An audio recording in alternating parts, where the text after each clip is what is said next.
ओ, हाँ भाई बच्चों, क्या हाल चाल। क्या मैं दिखाई और सुनाई दे रहा हूँ? क्या मैं दिखाई और सुनाई दे रहा हूँ? बताओ भाई बच्चों। Good morning, good morning. नमस्ते बेटा। और बताओ भाई, तुम लोगों के इधर माहौल कैसा है? यहाँ तो सुबह 6 बजे से बारिश हो रही है। 6 बजे से बारिश को मैं देख रहा हूँ, क्योंकि मैं 6 सवा 6 बजे उठा था, तब से बारिश चल रही है। बच्चों को छोड़ने में मैं बारिश में ही गया हूँ। हम्म हम्म। तो यदि बीच में नेट का फ्लक्चुएशन हो तो परेशान मत होइएगा। वो होगा भी तो 1-2 मिनट के लिए होगा बस। यदि किसी तरह की बफरिंग होती है, चलता हुआ सेशन रुकता है, तो बस वो 1-2 मिनट के लिए होगा, कोई क्लास कैंसिल नहीं है। ठीक है। जैसे होता क्या है, लाइट जाती है, बारिश हो रही है तो लाइट जाती है, तो बिल्डिंग का बैकअप ऑन होता है। तो बिल्डिंग का बैकअप ऑन होने में और लाइट जाने के बीच में 30-40 सेकंड का समय लगता है। तो 30-40 सेकंड ये होते हैं, और फिर 30-40 सेकंड नेट आने में लग जाता है, तो 1.5 से 2 मिनट का डिफरेंस आ जाता है।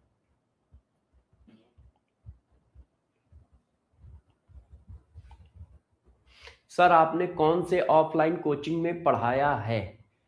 बेटा, मैं अब तो किसी ऑफलाइन कोचिंग में नहीं पढ़ाता, पिछले 5 साल से, 6 साल से, 6-7 साल से। वैसे मैंने सबसे पहले पढ़ाया था जो कोटा में बंसल हुआ करता था ना, और वो सिर्फ जेई का इंस्टीट्यूट था, वो नीट का इंस्टीट्यूट नहीं था। जब मैं पढ़ाता था तो मैंने बंसल पढ़ाया है।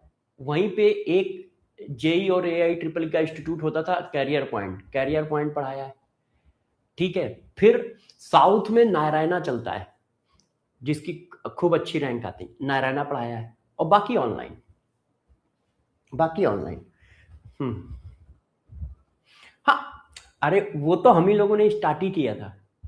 जो अबलू डब्लू तो हम लोगों ने साथ मिलके ही स्टार्ट किया था, मतलब हम लोग पहले बैच के टीचर थे उसमें। हाँ। वो तो मान लो ऑनलाइन की बात है। वो तो हम लोग पहले बैच के लोग थे। पूरा केमिस्ट्री डिपार्टमेंट ही मेरे पास था शुरुआत में।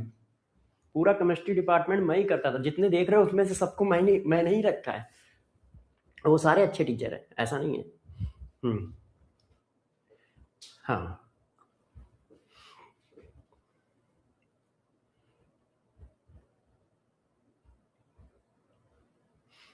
हाँ।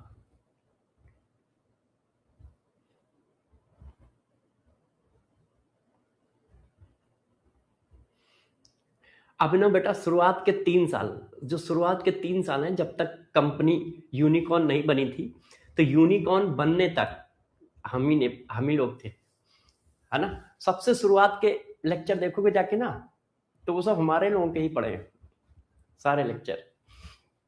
वो अभी तक बच्चे उनको देखते हैं। अभी मेरे पास कल ही एक बच्चे का फोन आया था कि सर, थोड़ी सी दिक्कत आ रही है, ऐसा ऐसा चल रहा है, बताओ क्या करें। हम्म। चलो, ये सब छोड़ते हैं, ये सब तो बातें। देखो, सारे टीचर अच्छे होते हैं। ठीक है। आपकी किसी के साथ ट्यूनिंग बैठ सकती है, किसी के साथ नहीं बैठ सकती है, बस ये है। सभी टीचर, मैं मानता हूं बच्चे के लेवल पे सभी टीचर अच्छे हैं, है ना। तो चलो अब पढ़ाते हैं। और सारे टीचर मेहनत भी करते हैं। बस सबका अपना अपना स्टाइल होता है, अपना अपना तरीका होता है। ठीक है। मगर सारे टीचर अच्छी सोच के साथ, अच्छे उस अप्रोच से बच्चों को पढ़ाने की कोशिश करते हैं, चाहे मैं हूं या कोई भी हो। हाँ। चलो भाई, क्यूएसडी सीट करके आए हो? सारे लोग क्यूएसडी सीट करके आए हो?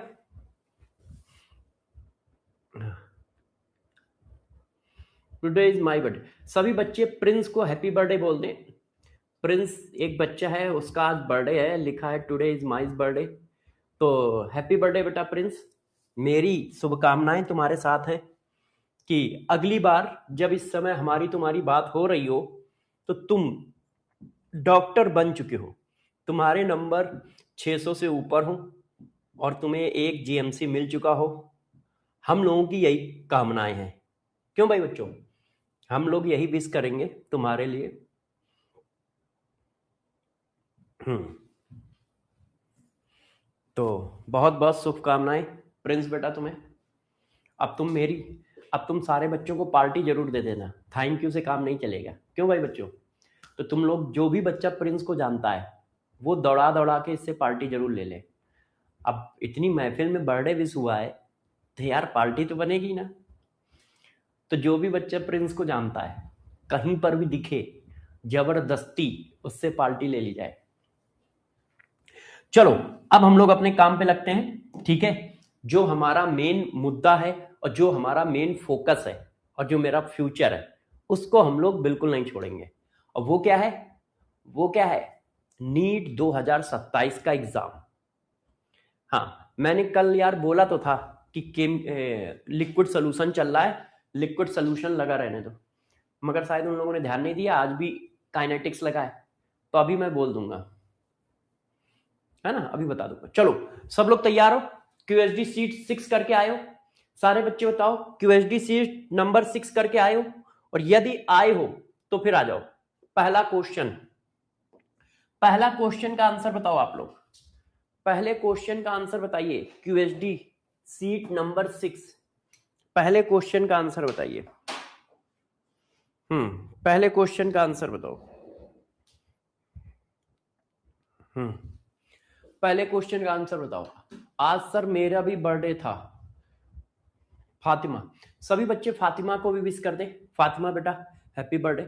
और हम सब बच्चों की ख्वाहिश है कि आपका सिलेक्शन हो, आप आगे चल के डॉक्टर लगाएं और कहें डॉक्टर फातिमा। चलो अब इधर उधर की बातें खत्म करके, ठीक है, बहुत हो गया, अब हम लोग पढ़ाई पे आते हैं। देखो 10 gram each liquid benzene and toluene mixed and form 20 gram binary solution if vapor pressure of benzene and toluene is 130-150 mm of Hg respectively. Select correct statement. Benzene form more vapor than toluene. Benzene form less vapor than toluene. Both form equal vapor. Benzene form less vapor than toluene because mole of benzene is less than a mole of toluene is less than benzene. बताइए बच्चों, सारे बच्चे बताएं कि इसका answer क्या होगा। देखो आप सबको पता है कि जिसका वेपर प्रेशर ज्यादा वो ज्यादा वेपर फॉर्म करेगा। यदि वेपर प्रेशर ज्यादा है इसका मतलब क्या है? वो ज्यादा वेपर फॉर्म करेगा, ज्यादा वेपर फॉर्म करेगा। क्यों? वेपर का ही तो प्रेशर होता है, वेपर का प्रेशर वेपर प्रेशर है। अब ज्यादा वेपर बनी होगी तभी तो ज्यादा प्रेशर आया होगा, है कि नहीं भाई? वेपर प्रेशर क्या होता है? वेपर का pressure is known as vapour pressure. तो वेपर प्रेशर ज्यादा तो इसका मतलब उसने ज्यादा वेपर फॉर्म की है।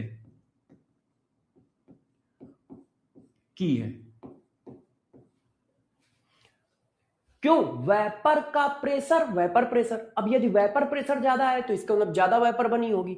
इसका मतलब यह है कि बेंजीन कम वेपर बना रहा है, टाइलुइन ज्यादा वेपर बना रहा है। क्यों? बेंजीन का कितना है 130, टाइलुइन का कितना है 50। इसका मतलब बेंजीन कम वेपर फॉर्म करेगा, टाइलुइन ज्यादा वेपर फॉर्म करेगा।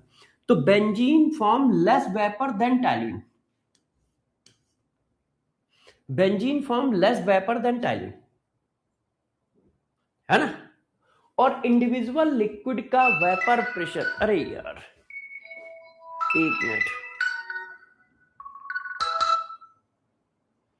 एक मिनट मैं इसको साइलेंट कर दूं। वैसे तो मेरा फोन हमेशा साइलेंट पे ही रहता है, मगर क्या है कभी कभी कोई बहुत इमरजेंसी वाला फोन आना होता है तो भाई मैं उसको बेल पे लगा देता हूँ।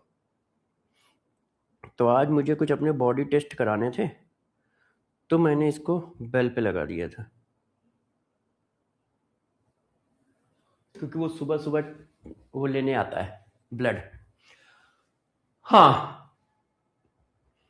ठीक है, जिसका वेपर प्रेशर ज्यादा उसकी वेपर ज्यादा। अब इतनी बात सही है, इतनी बात सही है, इसमें कोई दिक्कत तो नहीं है। अब देखो मोल फ्रैक्शन किसके ज्यादा है? अमाउंट मैंने सेम कर रखा है, 10 ग्राम बेंजीन है 10 ग्राम टाइलुइन है, 10 ग्राम बेंजीन है 10 ग्राम टाइलुइन है। तो यहां पर एक प्रॉब्लम है, आंसर ये गलत भी हो सकता है। कैसे गलत हो सकता है बताता हूं। कैसे गलत हो सकता है बताता हूं। देखिए, आप बात कर रहे हो सॉल्यूशन में वेपर प्रेशर की। आप क्या कह रहे हो कि एक सॉल्यूशन बना है, उस सॉल्यूशन में बेंजीन का वेपर ज्यादा है या उस सॉल्यूशन में टाइल्यूइन का वेपर ज्यादा है। तो यदि इंडिविजुअल लिक्विड की बात की जाए तो यह चीज सही है कि भाई जिसका वेपर प्रेशर ज्यादा उसकी वेपर ज्यादा। मगर हम इंडिविजुअल लिक्विड में बात नहीं कर रहे हैं, हम बात कर रहे हैं सॉल्यूशन में। तो जब सॉल्यूशन में बात की जाती है तो वेपर प्रेशर का फार्मूला क्या होता है? वेपर प्रेशर का फार्मूला होता है पीए नॉट काई ए, पीबी नॉट काई बी। ध्यान है? तो यार हमें यहां पर मोल फ्रैक्शन भी निकाल के देखने पड़ेंगे। क्यों? क्योंकि वेपर प्रेशर ये है सॉल्यूशन में वेपर प्रेशर ऑफ बेंजीन, ये है सॉल्यूशन में वेपर प्रेशर ऑफ टाइल्यूइन, ये है। तो जब सॉल्यूशन में बात करेगा तो हमें पार्शियल प्रेशर से ये बात निकालनी पड़ेगी। मगर यदि इंडिविजुअल लिक्विड की बात कर रहा है तो जिसका वेपर प्रेशर ज्यादा उसकी वेपर ज्यादा। मगर यहां इंडिविजुअल लिक्विड की बात नहीं चल रही है, यहां पर हम लोगों ने सॉल्यूशन बना रखा है। तो अब आप क्या करोगे? सबके पहले मोल फ्रैक्शन निकालोगे। तो मोल फ्रैक्शन कैसे निकालोगे? बेंजीन का मोल फ्रैक्शन कैसे निकलेगा? मोल of benzene divided by total mole, divided by total mole. थोड़ा कैलकुलेशन है, ये देखो ऐसे। एक बार मैं अगले पेज पे करूं क्या? क्या हम लोग इसको अगले पेज पे करें? क्योंकि इस पेज पे हो नहीं पाएगा। देखो, मोल फ्रैक्शन ऑफ बेंजीन कैसे निकालोगे? Mole of benzene mass divided by molecular mass plus mole of toluene mass divided by molecular mass. अब इसको सॉल्व करके बताओ भाई कोई बच्चा, या मैं सॉल्व करूं? मैं सॉल्व करूं? चलो मैं सॉल्व करता हूं। Ding dong ding dong ding dong. देखो 10 डिवाइडेड बाई 78, ये वैल्यू आ रही है 0. ये वैल्यू आ रही है 0.128। तो 0.128 plus 10 divided by 92। 92 molecular weight है किसका? टाइल्यूइन का। टाइल्यूइन 20 नहीं है। कौन? विवेकानंद। बेटा प्रभु, प्रभु एक मिनट रुक जाओ। विवेकानंद कह रहा है कि सर टाइल्यूइन का मास 20 है। बेटा विवेकानंद, टाइल्यूइन का मास 20 नहीं है। ये देखो क्या लिखा है, 10 gram each liquid benzene and toluene mixed and form 20 gram binary solution. ये सोल्यूशन का मास है, टाइल्यूइन का मास नहीं है। अच्छा, अब मोल फ्रैक्शन ऑफ बेंजीन निकालो। तो भाई इसको सॉल्व करो, इसको सॉल्व करो। अब इसमें प्लस 0.128, तो ये आया 0.128 डिवाइडेड बाई 0.366। अब मैं इसको डिवाइड करके देखता हूं। 0.128 डिवाइडेड बाई 0.2366, तो ये वैल्यू आ रही है 0.54। ये देखो, यदि बेंजीन का मोल फ्रैक्शन ये है तो टाइल्यूइन का मोल फ्रैक्शन क्या होगा? 1 माइनस बेंजीन कर दो। टाइल्यूइन का मोल फ्रैक्शन कैसे निकालोगे? 1 माइनस बेंजीन। क्यों? टाइल्यूइन का मोल फ्रैक्शन प्लस बेंजीन का मोल फ्रैक्शन 1 के बराबर होगा। तो टाइल्यूइन का मोल फ्रैक्शन कितना आ गया? 6 और 4, 0.46। अब आप इनके पार्शियल प्रेशर निकालो। तो बेंजीन का पार्शियल प्रेशर ये आया, तो बेंजीन की वैल्यू कितनी है? 130 इंटू 0.54। बेंजीन का प्रेशर कितना है? 130। अब इसको मल्टीप्लाई करो, तो 0.54 इंटू 130, ये आया 70.2 mm। अच्छा, अब टाइल्यूइन का निकालो। तो टाइल्यूइन का प्रेशर इंटू टाइल्यूइन का मोल फ्रैक्शन, वो है 150 इंटू 0.46। तो 150 इंटू 0.46, वैल्यू आ रही है 69 mmHg। तो आप देखो वैल्यू किसकी ज्यादा है, चेक करिए वैल्यू किसकी ज्यादा है, बेंजीन की। इसका मतलब बेंजीन ज्यादा वेपर बना रहा है। क्यों? क्योंकि बेंजीन का वेपर प्रेशर ज्यादा है। बेंजीन ज्यादा वेपर बना रहा है क्योंकि बेंजीन का वेपर प्रेशर ज्यादा है।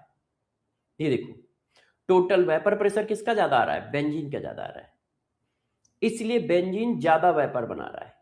सॉल्यूशन में बेंजीन क्या कर रहा है, ज्यादा वेपर बना रहा है क्योंकि बेंजीन का वेपर प्रेशर ज्यादा आया है। चेक करिए, तो benzene form more vapour than toluene. Benzene form more vapour than toluene. क्यों? क्योंकि बेंजीन ज्यादा वेपर बना रहा है। हाँ, अब गौर से सुनो, फिर मैं बता रहा हूं, क्वेश्चन को जरा अच्छे से समझिए।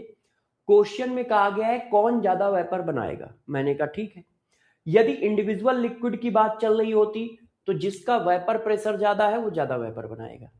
मगर प्रॉब्लम था वो सॉल्यूशन में पूछ रहा है, तो सॉल्यूशन में कोई भी ज्यादा वेपर बना सकता है, वो डिपेंड करता है उसके मोल फ्रैक्शन पर। तो वेपर प्रेशर का फार्मूला होता है पीए नॉट इंटू काई ए, पीबी नॉट इंटू काई बी। तो मैंने बेंजीन का वेपर प्रेशर निकाला, टॉल्यूइन का वेपर प्रेशर निकाला, तो बेंजीन का वेपर प्रेशर ज्यादा आया। अब यदि वेपर प्रेशर ज्यादा आ रहा है इसका मतलब उसने ज्यादा वेपर बनाई होगी, तभी तो वेपर प्रेशर ज्यादा आ रहा है। इसीलिए हम लोग लिख रहे हैं कि benzene form more vapour than toluene. अच्छा क्वेश्चन था, टफ क्वेश्चन था। अब ये बताओ, which liquid form more vapour at constant temperature. कौन सा लिक्विड ज्यादा वेपर बनाएगा कांस्टेंट टेम्परेचर पे। अब देखिए, आपको पता है कि बॉइलिंग पॉइंट और वेपर प्रेशर इनवर्सली प्रोपोर्शनल होते हैं। Boiling point vapour pressure inversely proportional होते हैं। और मैंने आपको अभी बताया है कि जिसका वेपर प्रेशर ज्यादा होगा वो ज्यादा वेपर बनाएगा इंडिविजुअल में, जिसका वेपर प्रेशर ज्यादा होगा वो ज्यादा वेपर बनाएगा, वो ज्यादा वेपर बनाएगा।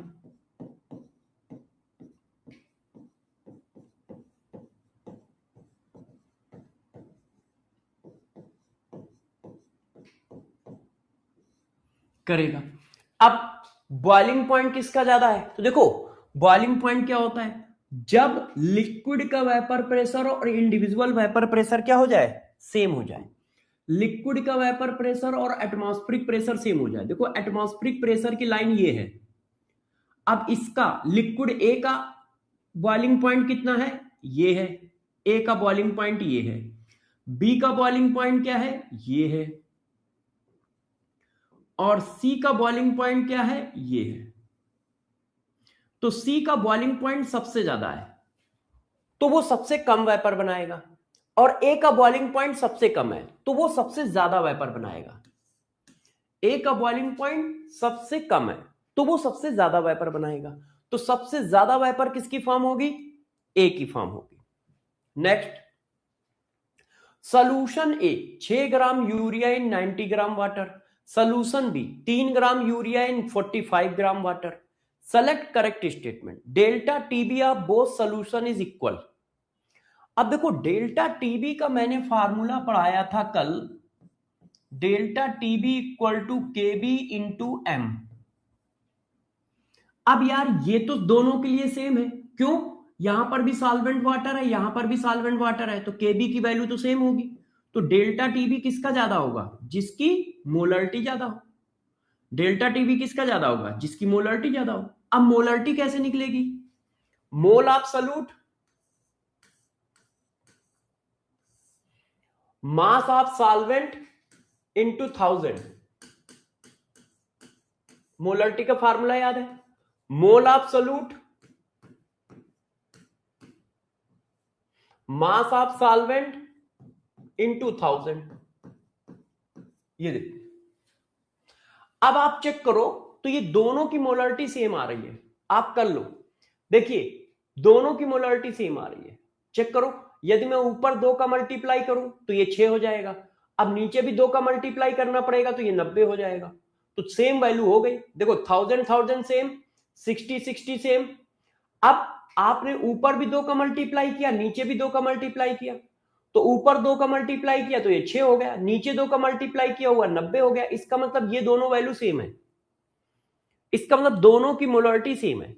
अब जब दोनों की मोलरिटी सेम है तो दोनों का डेल्टा टीबी भी सेम होगा, तो ये गलत हो गया। KB of both solution is equal, बिल्कुल सही है। क्यों? केबी सॉल्वेंट पे डिपेंड करता है और सॉल्वेंट दोनों में सेम है।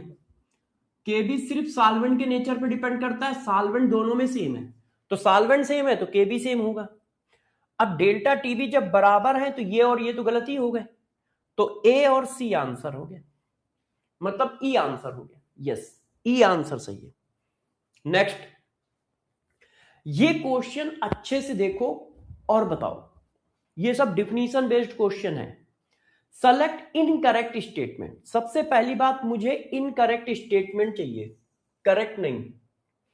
अच्छा, अब पूछ रहा है boiling point of water represented by point B.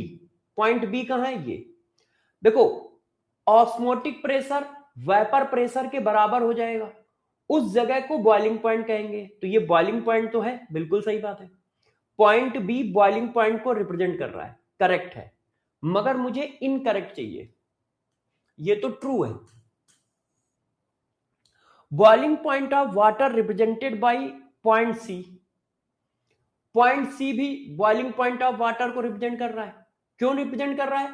क्योंकि बॉइलिंग, एक मिनट, एक मिनट,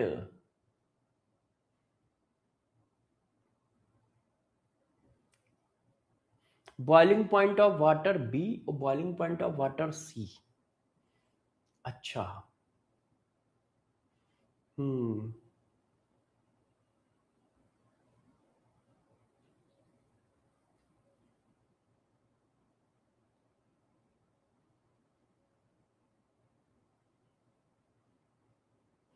एक क्या है, एक क्या है, point of water, boiling point of water represented by D. हमें क्या चाहिए? इनकरेक्ट।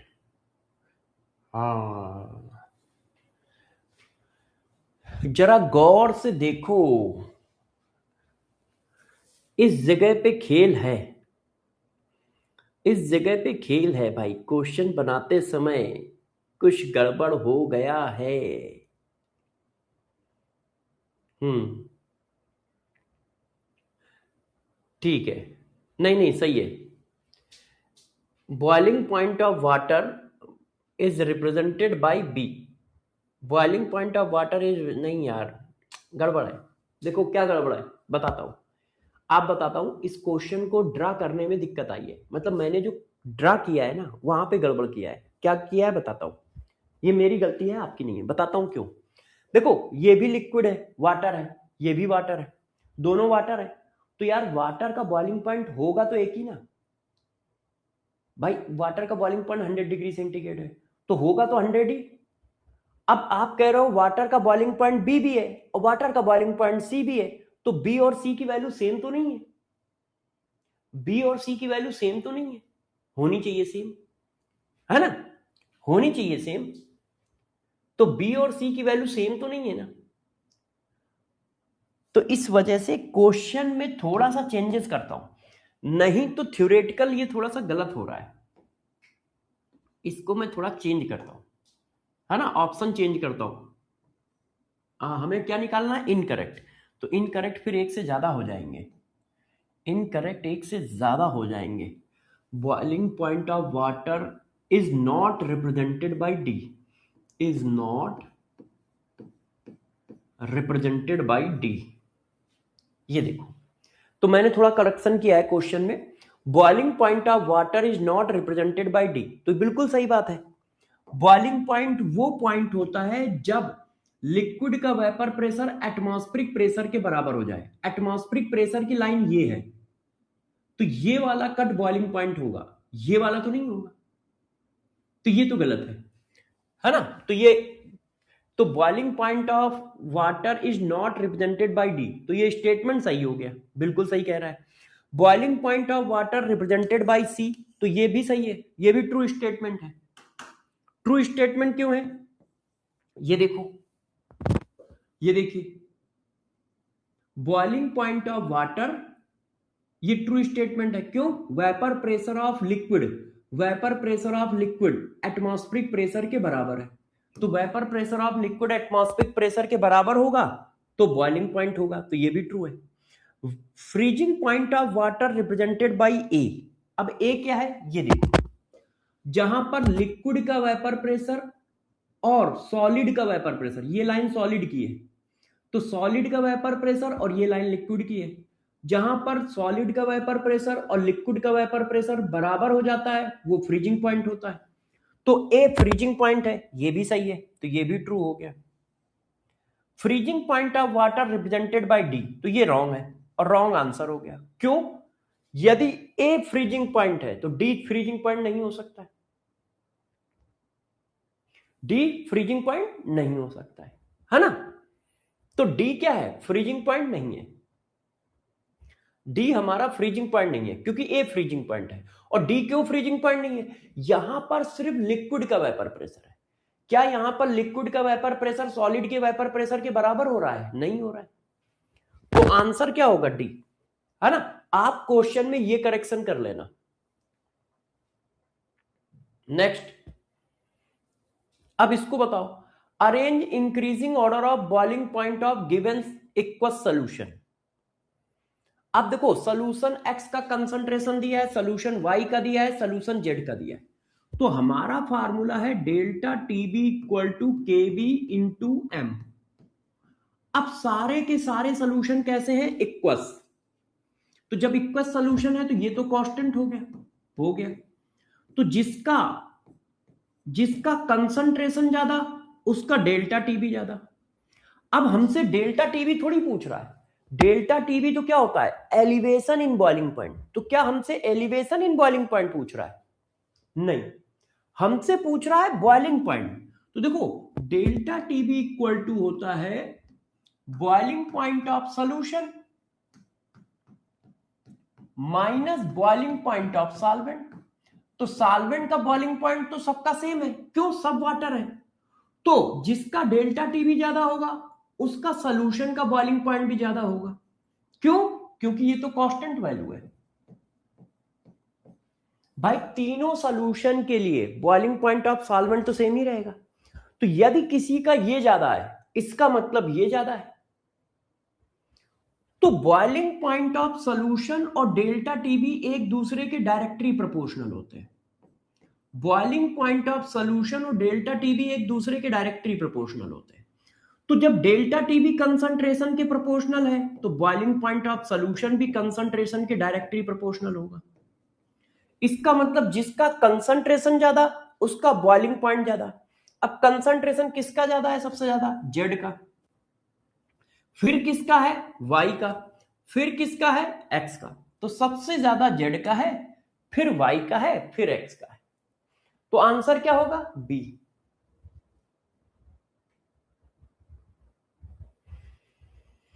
हाँ बेटा, आशीष जो ग्राफ है, अब इस ग्राफ में क्या हो रहा है? अब इस ग्राफ में क्या हो रहा है? ये लाइन सॉलिड है, लिक्विड का वेपर प्रेशर एटमॉस्फेरिक प्रेशर के बराबर होना चाहिए, सॉलिड का वेपर प्रेशर एटमॉस्फेरिक प्रेशर के बराबर नहीं होना चाहिए।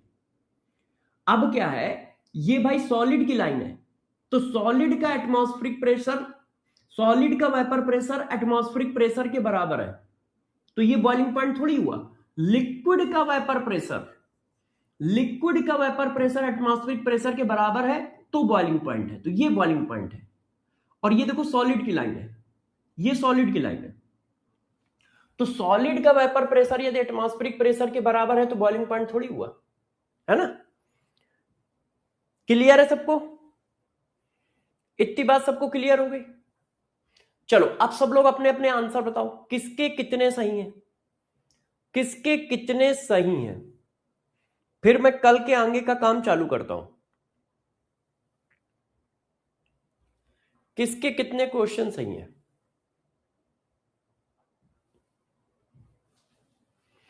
Yes, very good very good very good. अब सब लोग कुर्सी की पेटी बांध दो, अब क्लास स्टार्ट करने जा रहा हूं।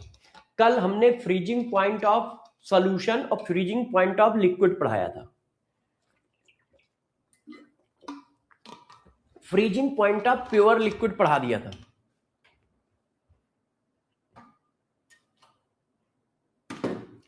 क्वेश्चन नंबर 1 में रिंकू रिंकू क्वेश्चन नंबर 1 में वेपर प्रेशर ऑफ सॉल्यूशन नहीं पूछा गया है।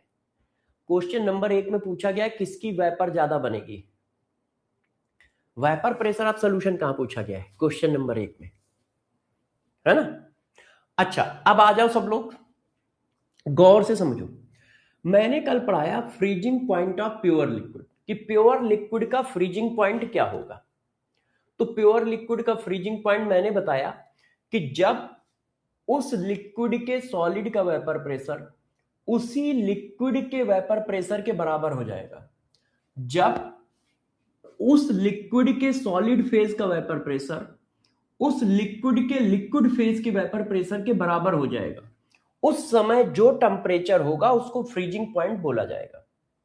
और उसका ग्राफिकल रिप्रेजेंटेशन मैंने ये दिया।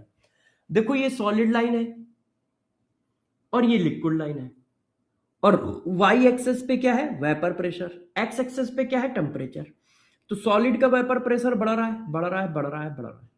लिक्विड का वेपर प्रेशर कम हो रहा है, कम हो रहा है, कम हो रहा है। क्यों? क्योंकि मैं इसको ठंडा कर रहा हूं, इसको गर्म कर रहा हूं। तो जहां पर लाइन कट कर गई, तो लाइन कट करने का मतलब होता है कि दोनों के वेपर प्रेशर बराबर हो गए। तो जब सॉलिड का वेपर प्रेशर और लिक्विड का वेपर प्रेशर बराबर हो गए, तो उस पॉइंट को हमने क्या कह दिया? फ्रीजिंग पॉइंट कह दिया।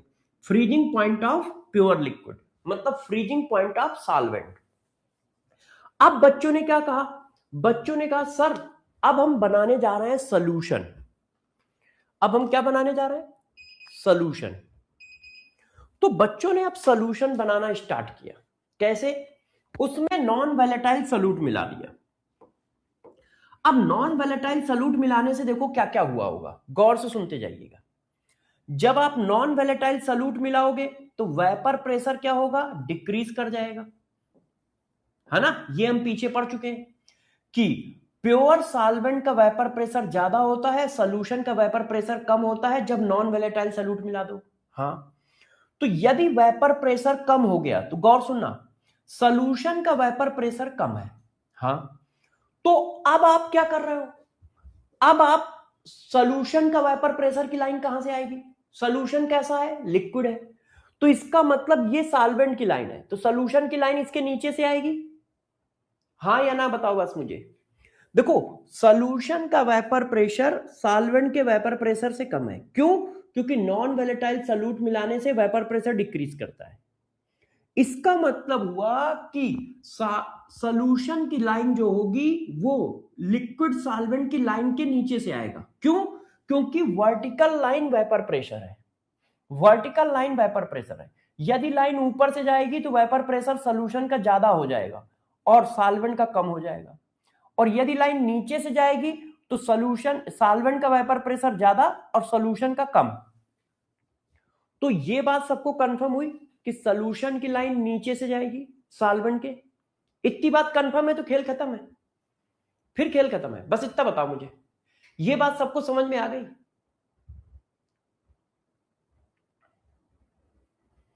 किसी को कंफ्यूजन तो नहीं है कि जो सॉल्यूशन के वेपर प्रेशर की लाइन होगी वो सॉल्वेंट के नीचे से जाएगी? क्लियर है? यस। विकास बेटा, विकास क्या कहना चाहते हो बताओ। क्लियर है? अब क्लियर है तो देखो, मैं सॉल्यूशन की लाइन अलग कलर से खींच दे रहा हूं जैसे दिखे। ये देखो सॉल्यूशन की लाइन है और ये यहां पे कट कर गई। सॉल्यूशन की लाइन, ये देखो, ये सॉल्यूशन की लाइन आ रही है और ये यहां पे कट कर गई, ये कट कर गई। अब यहां पे क्या हुआ? देखो, ये हमारा सॉल्यूशन है, ये सॉल्यूशन है, ये देखिए। हाँ बिल्कुल सही है बेटा। हाँ, यही तो मैं भी कह रहा हूं।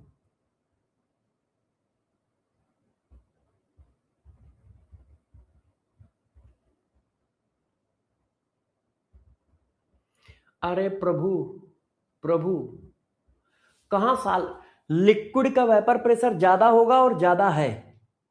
ये देखो, ये सॉल्वेंट की लाइन तो नीचे है ना, ये देखो। अब ये हमने ऊपर तक खींच दी है, मगर ऊपर तक जब ये यहां पहुंच गया तो ये सॉलिड नहीं रहा होगा, है ना, सॉलिड नहीं रहा होगा। इस जगह पे बस फोकस करो। देखो, ये देखो, ये कम है और वो बहुत ज्यादा है, वो नीचे की ओर आ रहा है। तो ये देखो आया, अब यहां कट कर गया। अब जहां कट किया वहां बताओ क्या होगा? ये क्या होगा? ये होगा फ्रीजिंग पॉइंट ऑफ सॉल्यूशन। ये क्या होगा? Freezing point of solution. ये फ्रीजिंग पॉइंट ऑफ सॉल्यूशन है। तो यार देखो, ये 0,0 है, तो सॉल्वेंट का फ्रीजिंग पॉइंट ये है और सॉल्यूशन का फ्रीजिंग पॉइंट ये है। तो ये वैल्यू कम है और ये वैल्यू ज्यादा है, तो इसका मतलब फ्रीजिंग पॉइंट क्या हुआ? डिक्रीज हो गया। सॉल्यूशन का फ्रीजिंग पॉइंट डिक्रीज हो गया, है कि नहीं? राखी बेटा क्या चेक करने कह रहे हो? इसका मतलब सॉल्यूशन का फ्रीजिंग पॉइंट क्या हुआ है? कम हो गया है। क्यों? सॉल्वेंट का ये है और सॉल्यूशन का लाइन ये आ रहा है, सॉल्यूशन की लाइन ये आ रही है?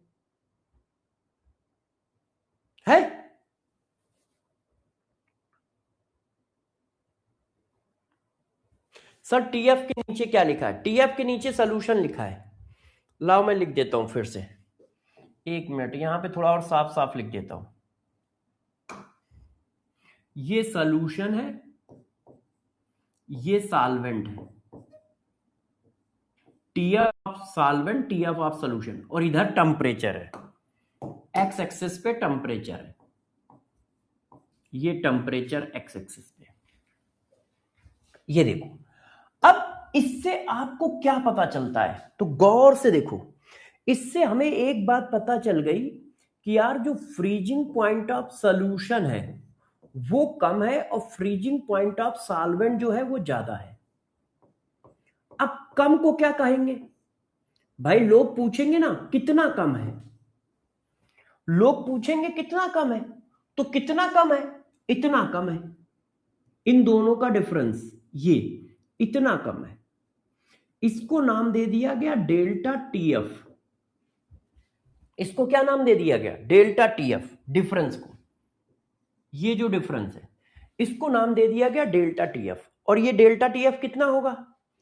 तो डेल्टा टीएफ की वैल्यू होगी फ्रीजिंग पॉइंट ऑफ, अरे भाई एक मिनट रुको यार बच्चों,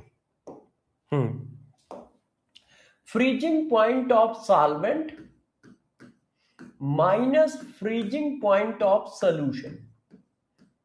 ये देखो, डेल्टा टीएफ की वैल्यू हुई freezing point of solvent minus freezing point of solution.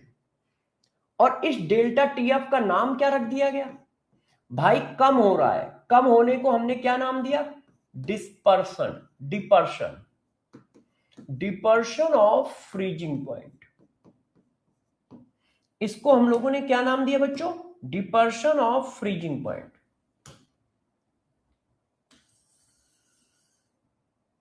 ये देखो, डिपर्शन ऑफ फ्रीजिंग पॉइंट नाम दिया, जिसकी वैल्यू क्या है? Freezing point of solvent minus freezing point of solution. ये देखो, बड़े से छोटा माइनस किया है, ये बड़ा है और छोटा माइनस किया है। ये देखो, ये बड़ा है और ये देखो छोटा माइनस किया है। बड़े से छोटा माइनस किया तो freezing point of solvent minus freezing point of solution, ये आया delta TF. Sir graph repeat कर दीजिए सूरज। अच्छा, ग्राफ रिपीट कर देता हूं।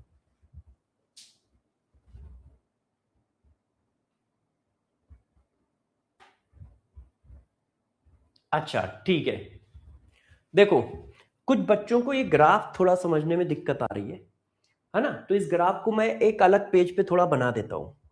हाँ, जैसे दिखे, हो सकता है वो ग्राफ छोटा बना है ना, तो दिखने में दिक्कत आ रही है। मैं एक और ग्राफ बना देता हूं, परेशान ना हो। आप लोग बस मुझे बताते जाना, मैं करता जाऊंगा, ठीक है?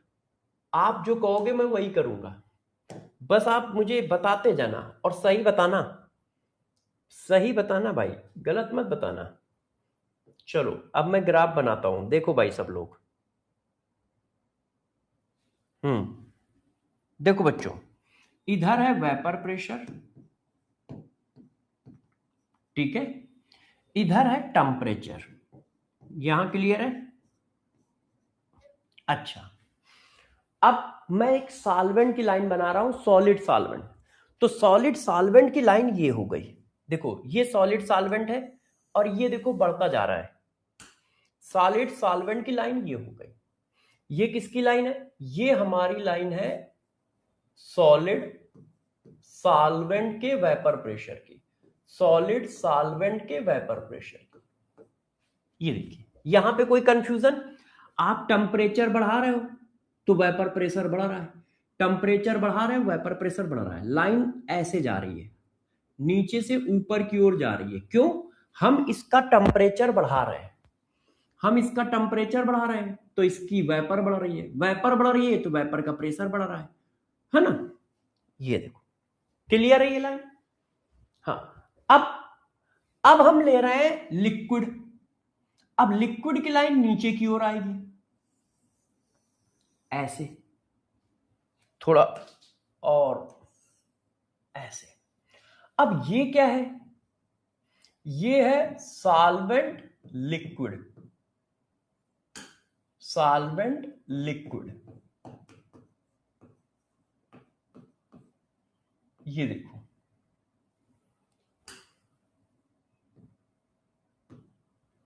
ये देखिए, ये नीचे की ओर आ रहा है। ओह, ये नीचे की ओर आ रहा है ऐसे। यहां तक सही है? यहां तक ठीक है? किसी को दिक्कत है? अब ये वाला पॉइंट क्या बना? ये जो पॉइंट है, ये पॉइंट क्या रिप्रेजेंट कर रहा है? बस मुझे ये बताओ, ये पॉइंट क्या रिप्रेजेंट कर रहा है? देखो, यदि मैं लिक्विड का वेपर प्रेशर पूछूं तो कितना बताओगे? ये वर्टिकल लाइन। भाई लिक्विड का यदि मैं इस जगह पे वेपर प्रेशर पूछूं तो कितना बताओगे? ये वर्टिकल लाइन। इस पॉइंट पर लिक्विड का वेपर प्रेशर कितना है? ये वर्टिकल लाइन। अच्छा, इस पॉइंट पे सॉलिड का वेपर प्रेशर कितना है? ये वर्टिकल लाइन। क्योंकि वर्टिकल लाइन क्या है? वेपर प्रेशर है। तो दोनों का vapour pressure same vertical line है। क्यों? क्योंकि वो कटा हुआ है, पॉइंट है। तो दोनों का वेपर प्रेशर, इसका मतलब यहां पे बराबर है। हाँ, तो जब दोनों का वेपर प्रेशर बराबर है तो जहां पर दोनों का वेपर प्रेशर बराबर हो जाता है उससे हम क्या कहते हैं? फ्रीजिंग पॉइंट कहते हैं। तो ये आ गया फ्रीजिंग पॉइंट ऑफ सॉल्वेंट। ये देखो, यहां तक की बात मैं कल कर चुका था। यहां तक किसी को दिक्कत है? यस या नो बताओ, यहां तक किसी को दिक्कत है?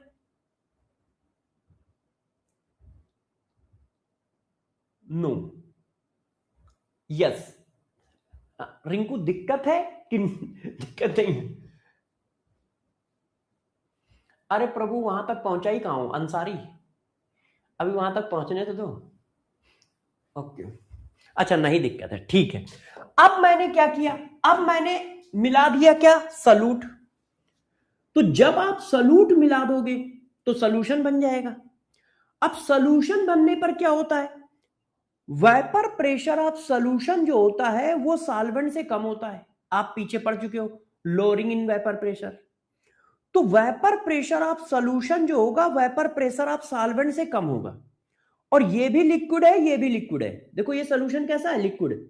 तो इसका मतलब हम लिक्विड की बात कर रहे हैं। तो वेपर प्रेशर ऑफ सॉल्यूशन जो है, वेपर प्रेशर ऑफ सॉल्यूशन जो है वो वेपर प्रेशर ऑफ सॉल्वेंट से कम है। हाँ कम है। क्लियर है? तो बस मैं इतना पूछना चाह रहा था कि ये देखो लिक्विड की लाइन है, तो अब इसके इस लिक्विड की लाइन से सॉल्यूशन की लाइन इसके ऊपर से बनाओगे कि इसके नीचे से बनाओगे? बस मैं ये पूछना चाह रहा था। क्यों? क्योंकि सॉल्यूशन का वेपर प्रेशर कम है और वर्टिकल लाइन वेपर प्रेशर होती है, ये लाइन वेपर प्रेशर होती है, ये लाइन। यदि लाइन ऊपर से बनाओगे तो सॉल्यूशन का वेपर प्रेशर ज्यादा नहीं हो जाएगा, वर्टिकल लाइन बड़ी नहीं हो जाएगी। और वर्टिकल लाइन बड़ी हो गई, इसका मतलब सोल्यूशन का वेपर प्रेशर ज्यादा है, और जबकि यहां क्या लिखा है, सोल्यूशन का वेपर प्रेशर कम है। तो हमें सोल्यूशन वाली लाइन इस लाइन के नीचे से बनानी चाहिए कि नहीं? हमें सोल्यूशन वाली लाइन, एक मिनट, कमेंट सेक्शन किधर चला गया भाई, एक मिनट रुक जाओ बच्चों, कमेंट सेक्शन पता नहीं कहां चला गया, किधर चला गया, अच्छा स्क्रीन पे आ गया, एक मिनट रुक जाओ भाई, रहता फैल गया। सर डाउट था, क्या डाउट था, अभी इधर देखते हैं। हाँ,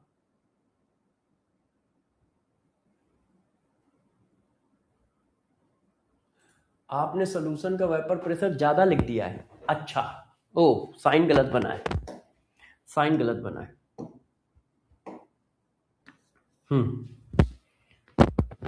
ठीक है, हाँ ग्रेटर को मैंने सही कर दिया, ये ठीक कह रहा हूं, सबको यहां तक ठीक लग रहा है कि जो सोल्यूशन की लाइन होगी वो सॉल्वेंट की लाइन से नीचे जाएगा, ऐसे आएगा, ऐसे। तो ये सोल्यूशन की लाइन है, लिक्विड सोल्यूशन की लाइन।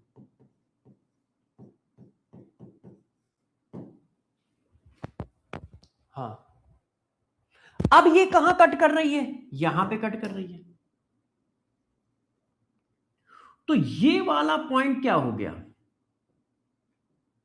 ये वाला पॉइंट हो गया freezing point of solution.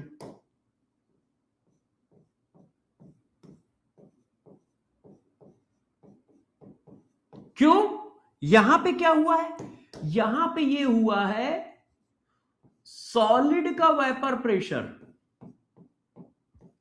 Solution के वेपर प्रेशर के बराबर हो गया है।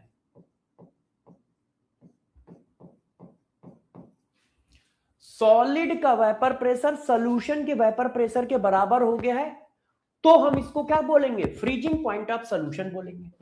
अब freezing point of solution decrease कर गया है, कितना, ये इतना, क्यों, पहले फ्रीजिंग पॉइंट ये था, अब ये आ गया, तो ये वैल्यू छोटी होगी और ये वैल्यू बड़ी होगी, इसीलिए इसको नाम दिया गया है डिपर्शन ऑफ फ्रीजिंग पॉइंट।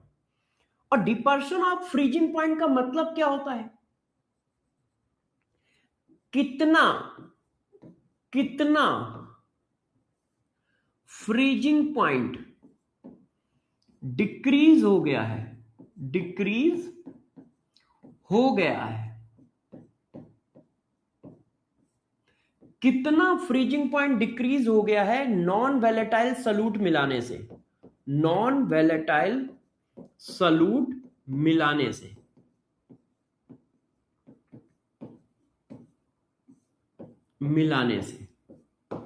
कितना फ्रीजिंग पॉइंट डिक्रीज हो गया है नॉन वैलेटाइल सॉल्यूट मिलाने से। और डेल्टा टीएफ की वैल्यू जो होती है वो भी बच्चों कंसंट्रेशन के डायरेक्टली प्रोपोर्शनल होती है। तो इसका फार्मूला आता है डेल्टा टीएफ इक्वल टू के एफ इंटू एम, वेयर के एफ क्या है, के एफ है डिपर्शन कांस्टेंट ऑफ सॉल्वेंट, ये डिपर्शन कांस्टेंट है जिसको हम लोग क्या कहते हैं, क्रायोस्कोपिक कांस्टेंट कहते हैं, क्रायोस्कोपिक कांस्टेंट कहते हैं। ये देखो क्रायोस्कोपिक कांस्टेंट कहते हैं। और गौर सुनना, और इसकी वैल्यू किस पे डिपेंड करती है, only depend upon solvent, only depend upon nature of solvent, इसकी वैल्यू भी सॉल्वेंट के नेचर पे डिपेंड करती है,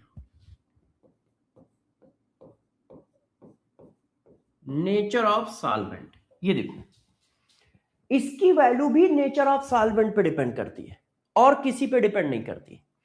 तो डेल्टा टीएफ इक्वल टू होता है K F into M. M क्या है, मोलरिटी, अभी मैं आगे लिखूंगा। एम क्या है, मोलरिटी ऑफ सॉल्यूशन। तो के एफ क्या है, डिपर्सन कांस्टेंट, जिसको क्रायोस्कोपिक कांस्टेंट कहते हैं, और इसकी वैल्यू भी सिर्फ नेचर ऑफ सॉल्वेंट पे डिपेंड करती है और किसी पे डिपेंड नहीं करती है। अब गौर से समझो, अब m क्या है? m है मोललिटी ऑफ सॉल्यूशन,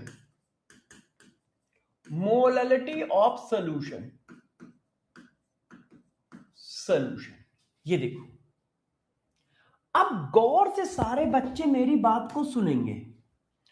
वाटर के केस में क्या होता है? वाटर के केस में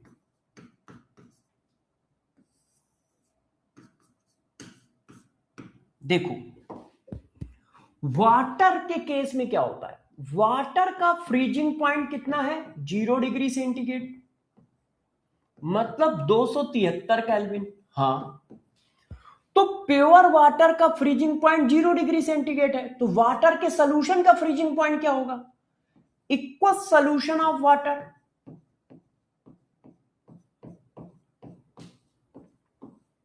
मान लो कोई वाटर का सॉल्यूशन है, इक्वल सॉल्यूशन है, तो उसका फ्रीजिंग पॉइंट क्या होगा? बताओ भाई, 0 से कम होगा, उसका फ्रीजिंग पॉइंट क्या होगा?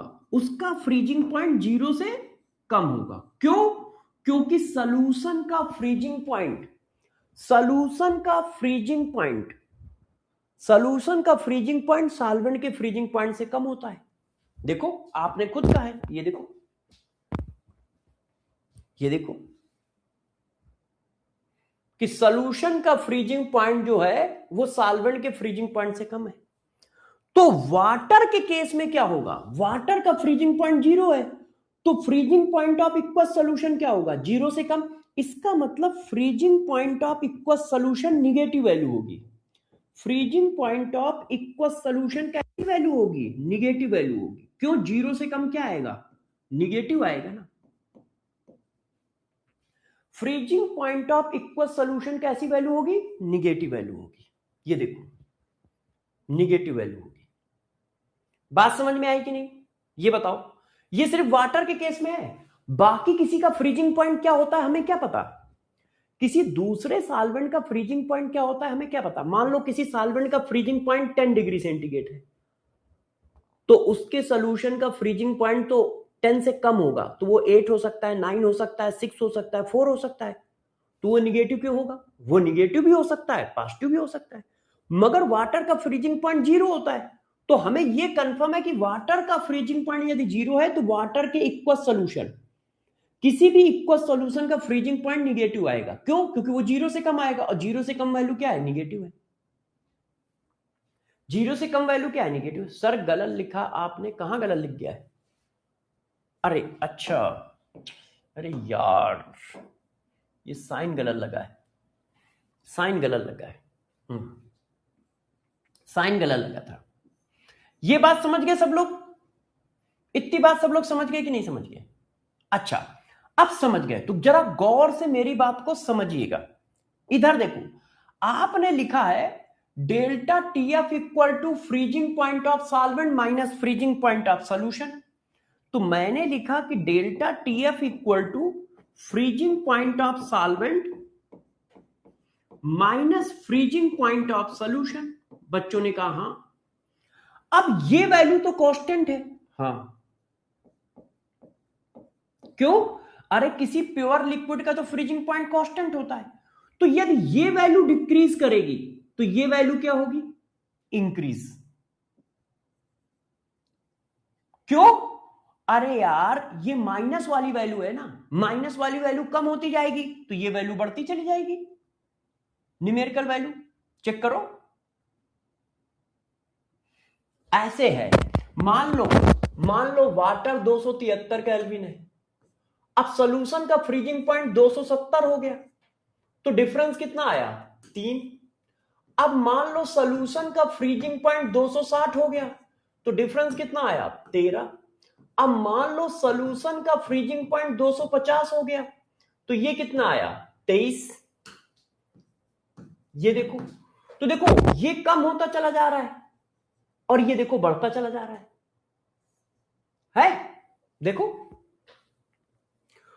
तो यहां पर क्या है, इसका मतलब एक रिलेशन आ गया क्या, कि डेल्टा टीएफ और freezing point of solution inversely proportional होते हैं।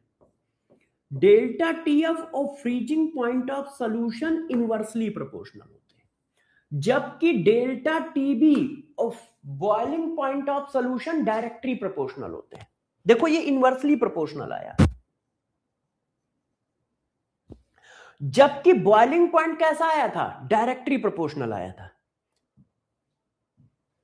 है। हाँ भाई, डिग्री सेंटीग्रेड में हम लोग कुछ नहीं यूज करते हैं, केल्विन में यूज करते हैं। हमें सिर्फ न्यूमेरिकल वैल्यू लेनी है, विद साइन नहीं लेना है, विद साइन नहीं लेना है, न्यूमेरिकल वैल्यू लेनी है, न्यूमेरिकल वैल्यू।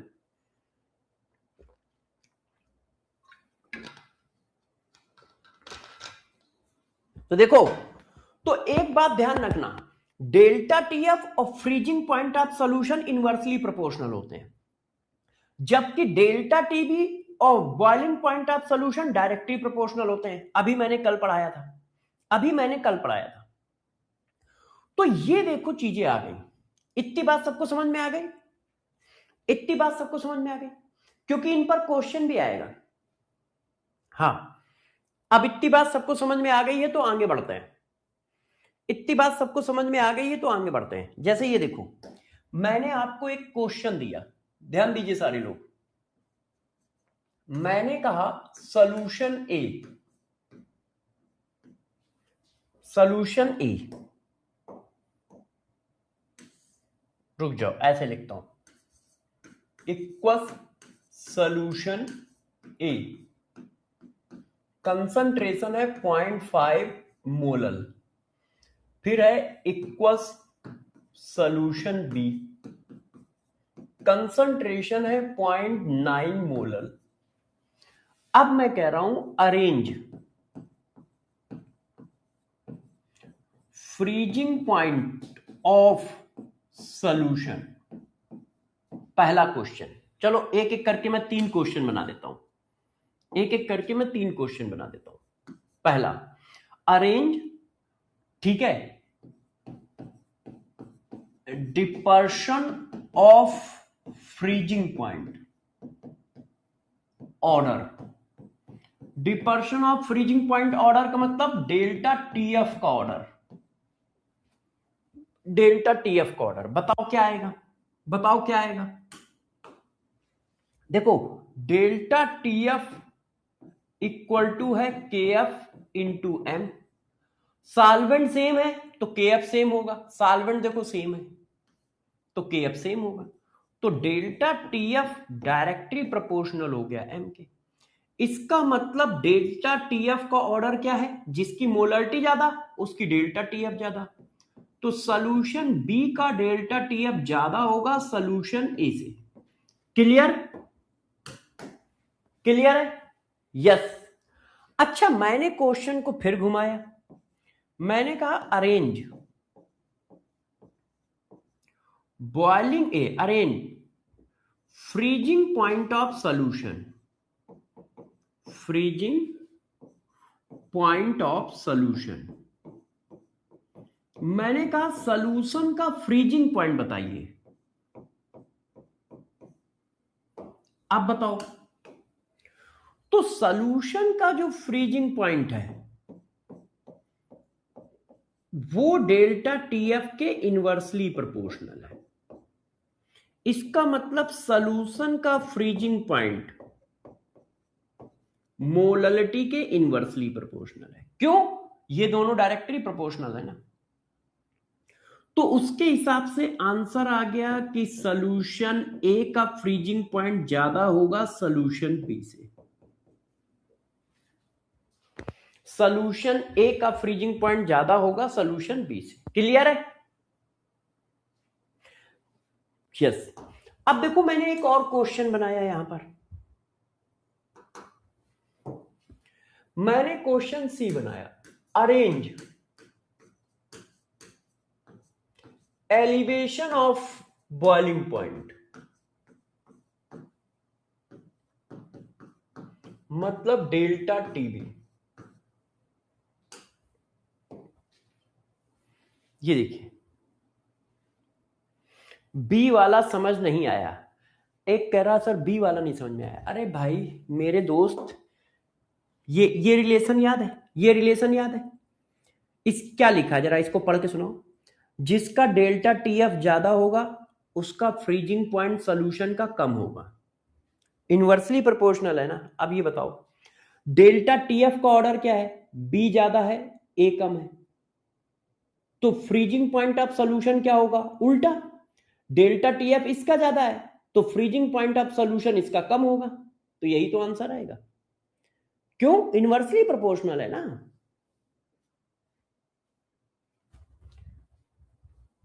अली कह रहा है सर डेल्टा टीएफ क्या होता है?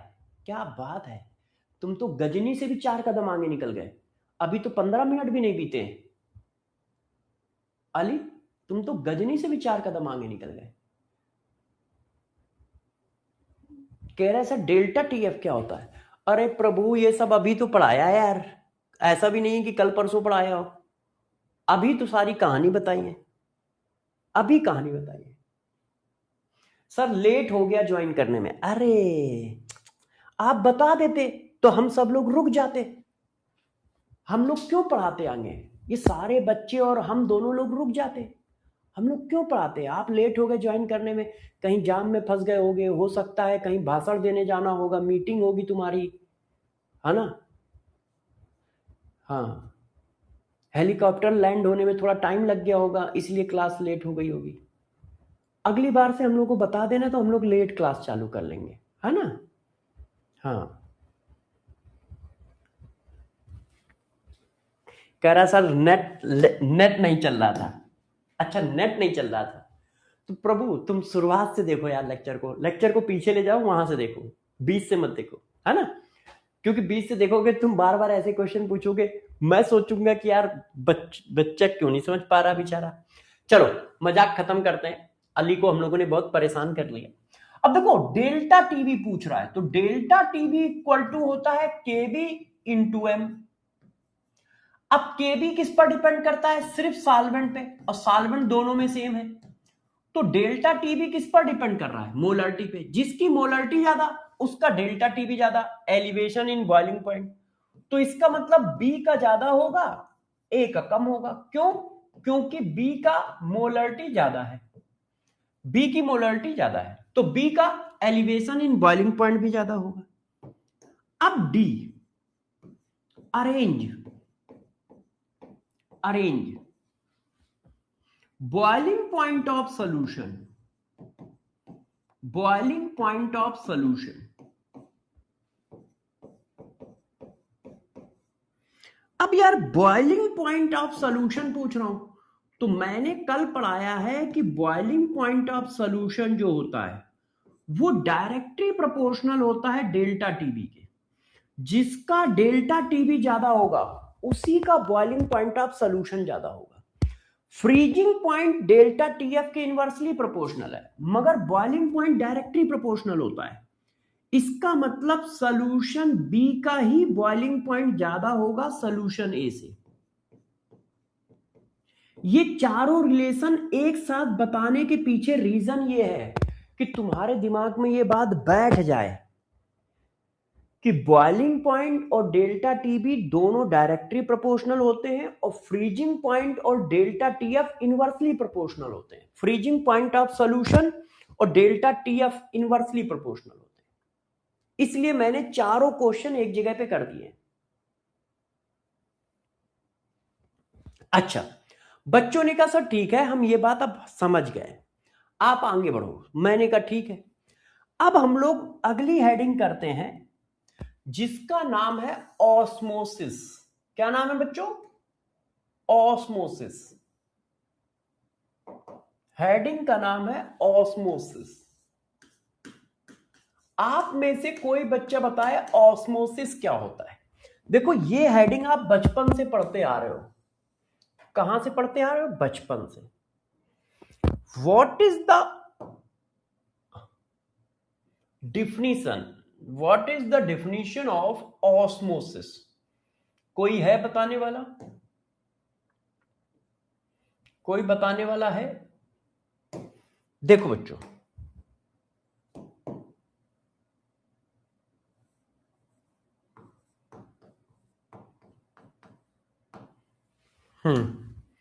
अब जरा सारे बच्चे गौर से बात को समझेंगे, सुनेंगे, ठीक है? अच्छा, सबसे पहले मैंने क्या किया है, एक कंटेनर लिया है, उस कंटेनर को दो पार्ट में डिवाइड कर दिया गया है। किसकी वजह से? एसपीएम की वजह से। एसपीएम क्या होता है? एसपीएम होता है सेमी परमेबल, परमेबल,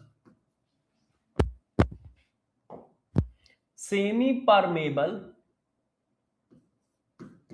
मेम्ब्रेन।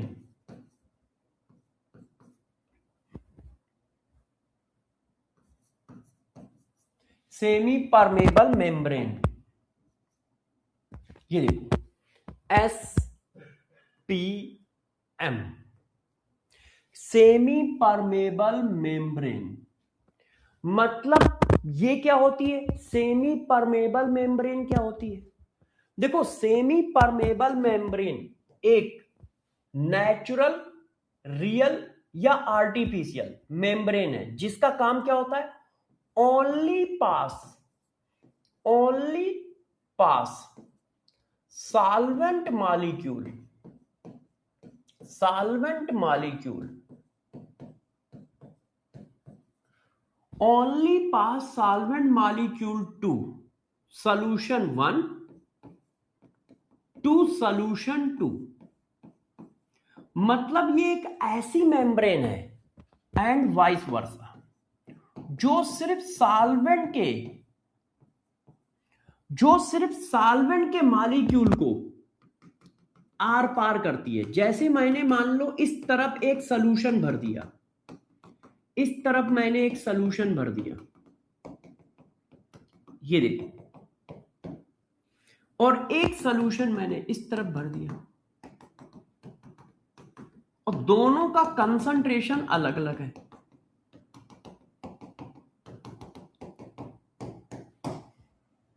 देखिए, ये मान लो C1 कंसंट्रेशन का सॉल्यूशन है और ये मान लो C2 कंसंट्रेशन का सॉल्यूशन है, और C1 कंसंट्रेशन बड़ा है C2 कंसंट्रेशन से। क्या C1 कंसंट्रेशन बड़ा है C2 कंसंट्रेशन से?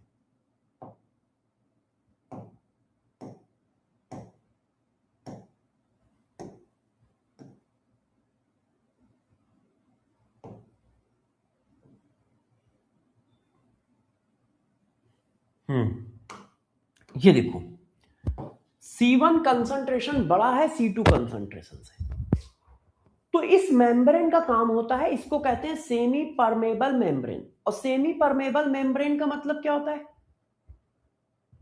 हाँ, सेमी परमेबल मेम्ब्रेन का मतलब क्या होता है? सेमी परमेबल, एक मिनट, मेम्ब्रेन की स्पेलिंग गलत है। सेमी परमेबल मेम्ब्रेन का मतलब क्या होता है? सेमी परमेबल मेम्ब्रेन का मतलब होता है एक ऐसी मेम्ब्रेन जो सिर्फ सॉल्वेंट के मॉलिक्यूल का माइग्रेशन करेगी, सॉल्यूट के मॉलिक्यूल का माइग्रेशन नहीं करेगी। जैसे मान लो ये सॉल्यूट के मॉलिक्यूल है, ये सॉल्यूट के मॉलिक्यूल है, और इधर ये सॉल्यूट के मॉलिक्यूल है, ये देखिए, ये सॉल्यूट के मॉलिक्यूल है ना?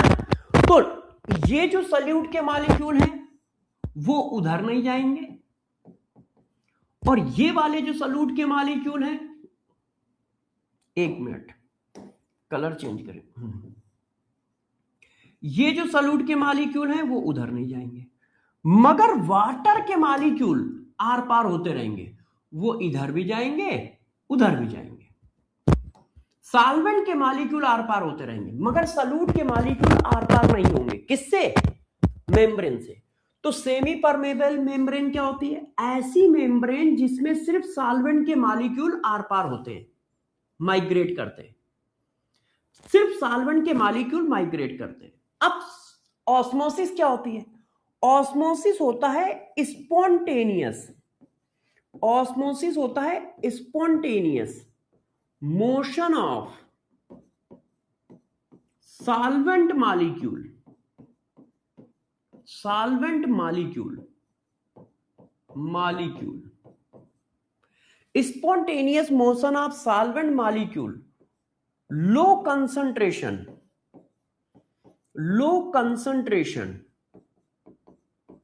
solution to high concentration solution, low concentration से हाई कंसंट्रेशन सॉल्यूशन की ओर माइग्रेशन, किसका? सॉल्वेंट मॉलिक्यूल का, थ्रू टीएच, through SPM, semi permeable membrane के थ्रू। तो ये होता है ऑस्मोसिस। ऑस्मोसिस का मतलब क्या है? सिर्फ सॉल्वेंट मॉलिक्यूल का माइग्रेशन, किधर से किधर?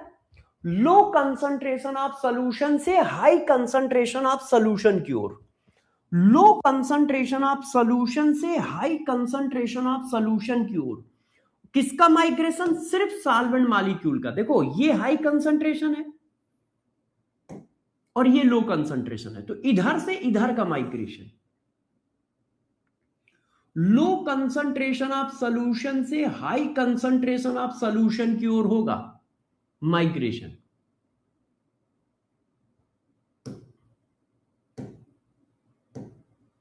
ये देखो, इसका माइग्रेशन कहां से कहां होगा? लो से हाई की ओर। ये देखिए, लो कंसंट्रेशन ऑफ सॉल्यूशन से हाई कंसंट्रेशन ऑफ सॉल्यूशन की ओर, मतलब ज्यादा सॉल्वेंट से कम सॉल्वेंट की ओर हो रहा है। ये देखिए, किधर से किधर हो रहा है? ज्यादा सॉल्वेंट से कम सॉल्वेंट की ओर। भाई कंसंट्रेशन लो है, इसका मतलब सॉल्वेंट ज्यादा है, तभी तो कंसंट्रेशन लो है। तो हमेशा ऑस्मोसिस किधर होता है? ज्यादा सॉल्वेंट से कम सॉल्वेंट की ओर होता है। सिंपल फॉर्म में ये याद रखो। सिंपल फॉर्म में क्या याद रखोगे? ज्यादा सॉल्वेंट से कम सॉल्वेंट की ओर होता है, ज्यादा सॉल्वेंट से कम सॉल्वेंट की ओर होता है, कम सॉल्वेंट की ओर होता है ना? अच्छा, ये तो चलो फिर ज्यादा हो जाएगा।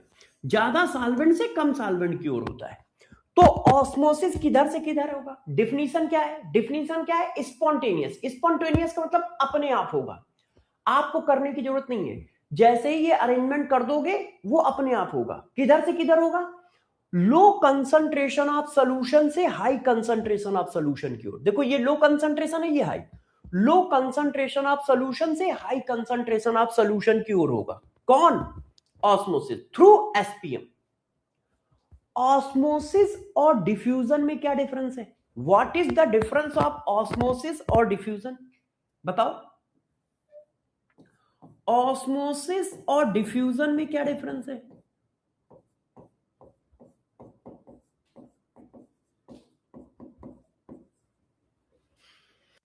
देखो, ऑस्मोसिस और डिफ्यूजन में क्या डिफरेंस है?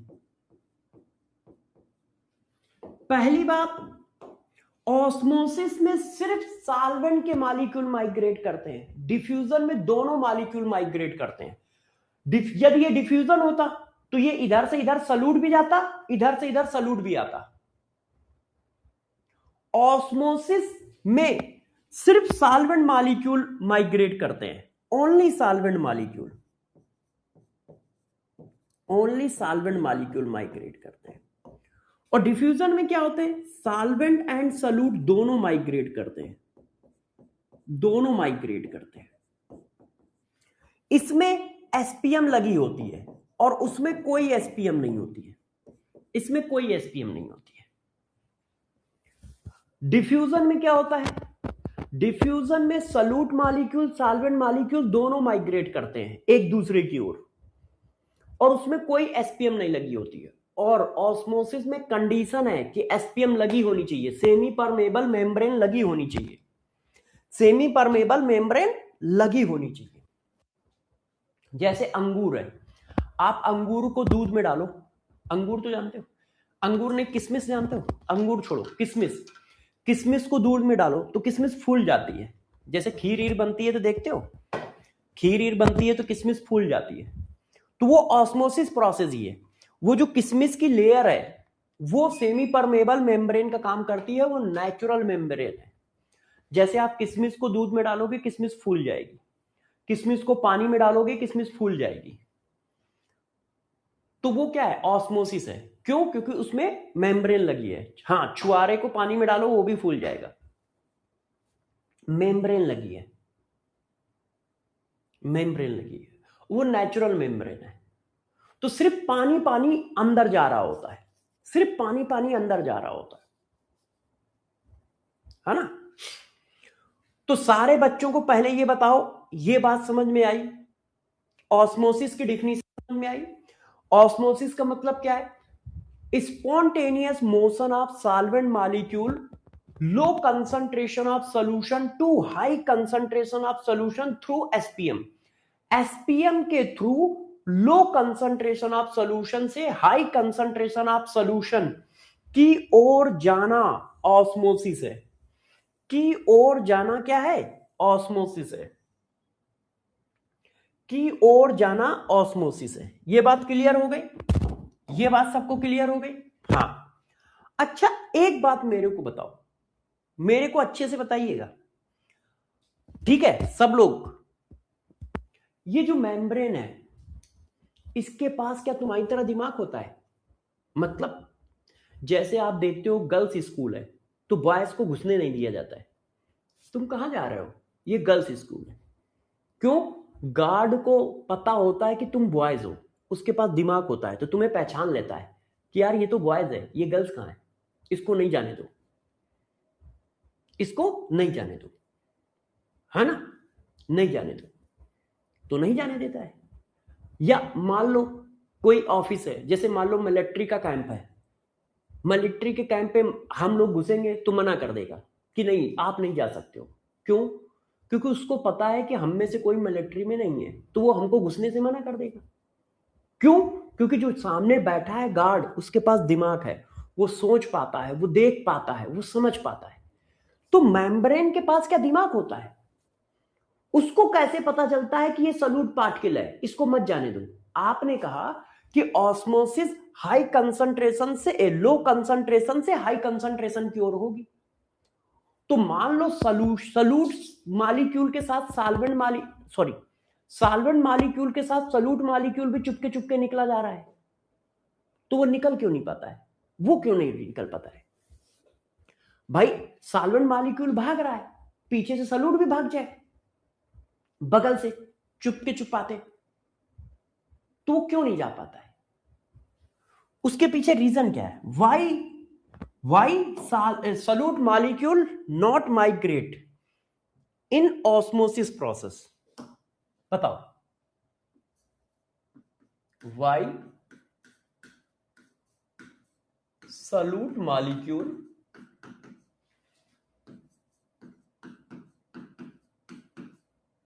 Not migrate?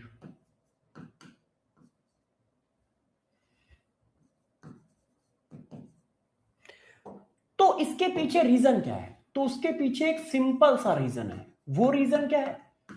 कि जो सॉल्यूट मॉलिक्यूल होते हैं वो लार्ज साइज के होते हैं।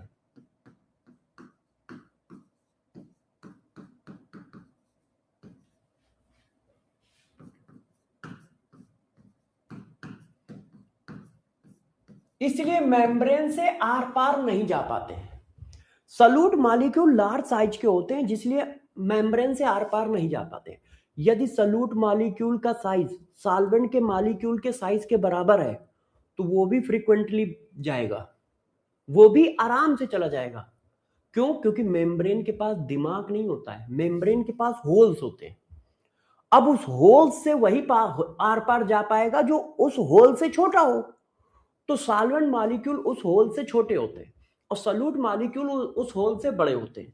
यदि सॉल्यूट मॉलिक्यूल का साइज सॉल्वेंट के मॉलिक्यूल के साइज के बराबर है तो फिर ऑस्मोसिस नहीं होगी, फिर वहां डिफ्यूजन होगा। क्यों? दोनों आर पार जा रहे हैं ना, और दोनों आर पार जाते हैं तो उसको डिफ्यूजन बोलते हैं, ऑस्मोसिस थोड़ी बोलते हैं। तो ध्यान रखना, कभी कभी क्वेश्चन को पलट सकता है कि एक मैंने सेटअप बैठाला जिसमें सॉल्यूट और सॉल्वेंट के मॉलिक्यूल का साइज बराबर है, तो इस प्रोसेस को क्या कहोगे? तो उसको ऑस्मोसिस नहीं कहोगे, डिफ्यूजन कहोगे। क्यों? क्योंकि सॉल्यूट मॉलिक्यूल भी आर पार जाने लगेंगे, सॉल्यूट मॉलिक्यूल भी आर पार जाने लगेंगे। तो फिर वो मेम्ब्रेन होने और ना होने का कोई मतलब नहीं बनता है, वो मेम्ब्रेन होने और ना होने का कोई मतलब नहीं बनता है। तो दूसरी बात समझ में आई कि सॉल्यूट मॉलिक्यूल क्यों आर पार नहीं जाते? क्योंकि वो लार्ज साइज के होते हैं। अच्छा, अब एक क्वेश्चन का और जवाब दो, एक क्वेश्चन का और जवाब दो। क्या सॉल्यूट मॉलिक्यूल आपस में रिएक्शन करेंगे? क्या दोनों सॉल्यूशन के सॉल्यूट मॉलिक्यूल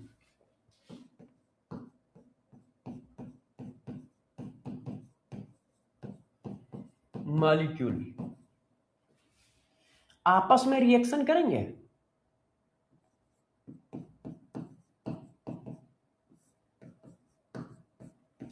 आपस में रिएक्शन करेंगे?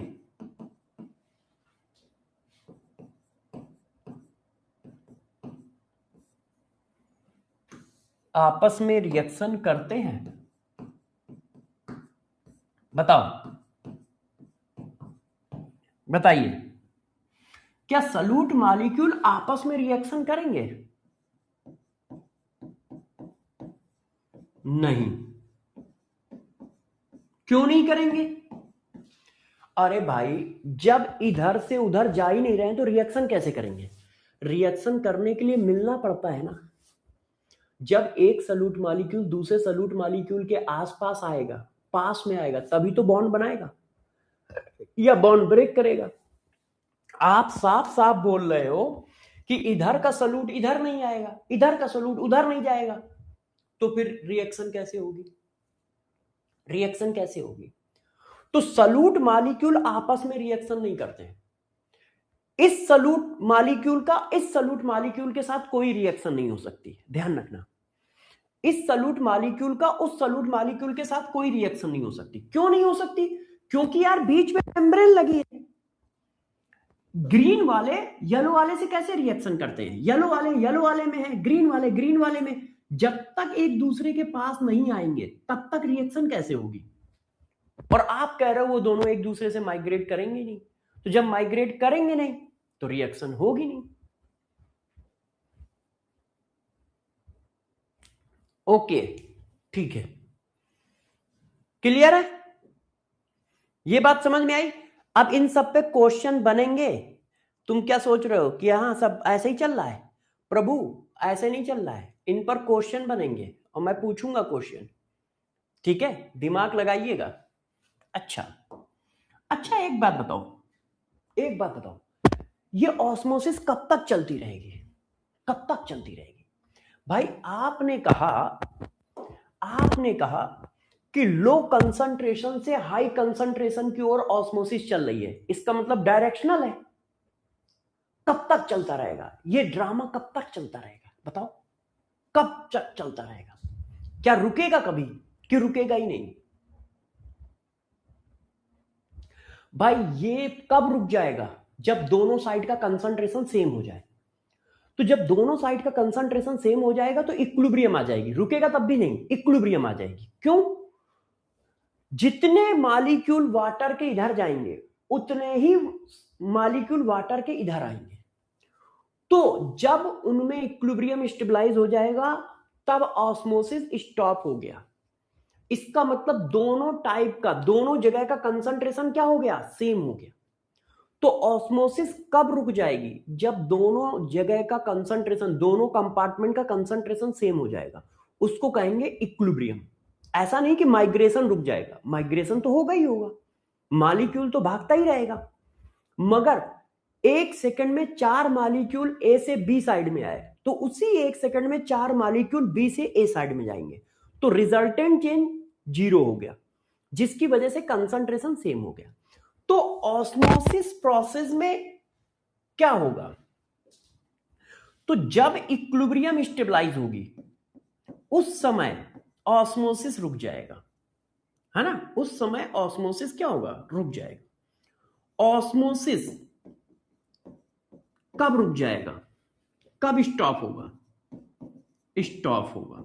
या आप कह सकते हो इक्विलिब्रियम कब आएगा। इसी चीज को पूछा जा सकता है, ऑस्मोसिस प्रोसेस में इक्विलिब्रियम कब आएगा।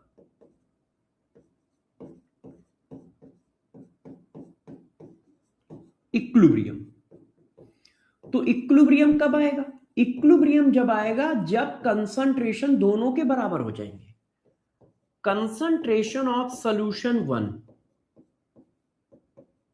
बराबर हो जाएगा कंसंट्रेशन ऑफ सॉल्यूशन 2 के।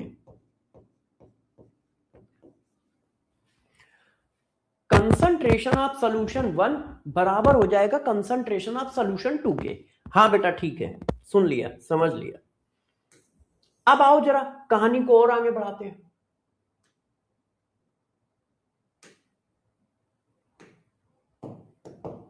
देखो कहानी को और आगे क्या बढ़ाते हैं, ध्यान दीजिए जरा। जब कंसंट्रेशन बराबर होगा तो सॉल्वेंट किधर से किधर जाएगा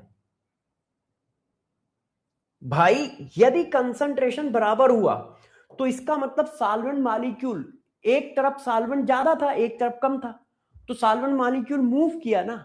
किसी ने पूछा कितना मूव किया,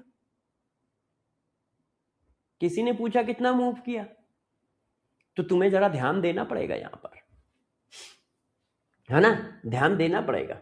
जैसे ये देखो, सॉल्यूट मॉलिक्यूल तो मूव नहीं करेंगे मगर सॉल्वेंट तो करेंगे। तो अब गौर से मेरी बात को समझिएगा सब लोग। जैसे ये देखो, ये मेम्ब्रेन है, ठीक है, इसका कंसंट्रेशन सपोज करो ज्यादा है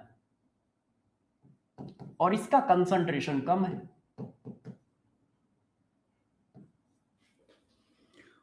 तो अब अभी ऑस्मोसिस ऐसे चल रही है, ऐसे ऐसे।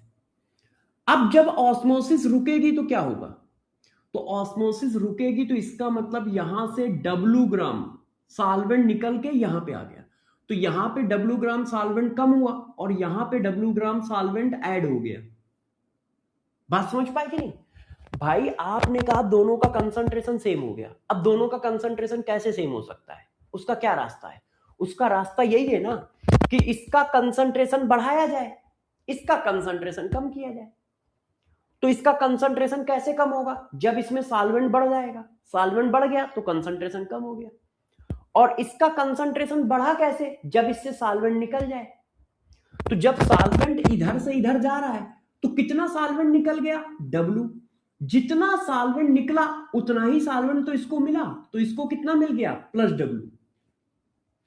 इसको कितना मिला, +W। है, बात समझ पा रहे हो। हाँ, इसमें ग्रेविटी इफेक्ट नहीं होता है।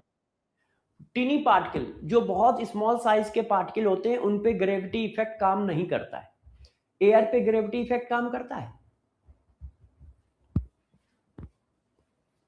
नहीं करता है। बात समझ पाए। बच्चों ने कहा हाँ सर हम समझ गए, बच्चों ने कहा सर हम समझ गए। मैंने कहा चलो, जब तुम इतनी बात समझ गए हो तो कहानी को और आगे बढ़ाते हैं। अभी थ्योरी चल रही है, इस पर क्वेश्चन बनेंगे, मैं कराऊंगा, पहले जरा मुझे पढ़ा लेने दो, या फिर क्वेश्चन भी करा दूं साथ में। एक मिनट देखो जरा, क्वेश्चन पढ़ा है मेरे पास अभी, नो मुन्ना नो। चलो मैं क्वेश्चन भी कराता जाता हूं, है ना। अब आप मुझे बताओ, देखिए एक आपको क्वेश्चन देता हूं, ये कंपार्टमेंट है, ठीक है, ध्यान दीजिएगा सारे बच्चे।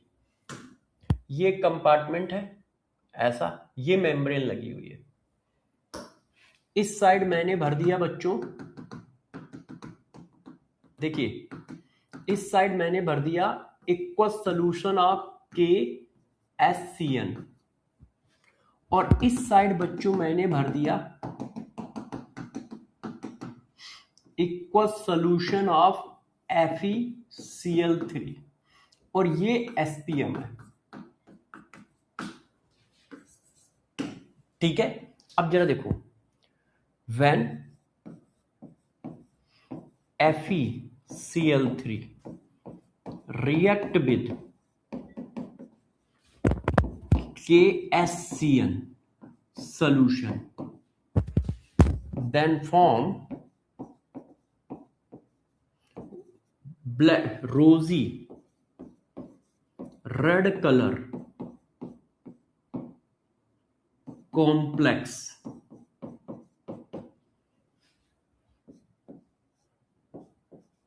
K4FeSCN का whole 6।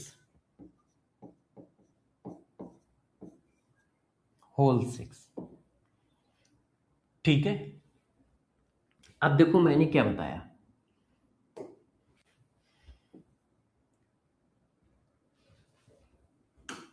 Complex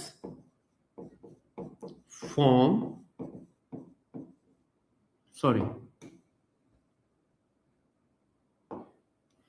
select correct statement E. Complex form, इसको ए कंपार्टमेंट नाम दिया, इसको बी कंपार्टमेंट नाम दिया। Complex form compartment A,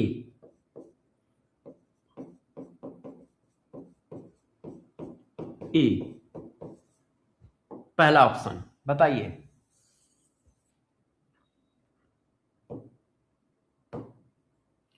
complex form compartment B,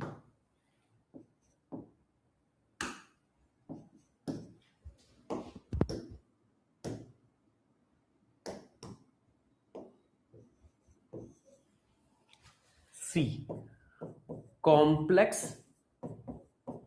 form near SPM, D complex does not form. Answer बताओ क्या सही है, आंसर बताओ क्या सही है। क्या किया है मैंने, एक सोल्यूशन लिया है इक्वस KCN और एक सोल्यूशन लिया है इक्वस FeCl3, उनको सेमी परमेबल मेम्ब्रेन से सेपरेट कर रखा है। अब मैं कह रहा हूं कि FeCl3 जब KCN से रिएक्शन करता है तो रोजी रेड कलर का कॉम्प्लेक्स बनाता है।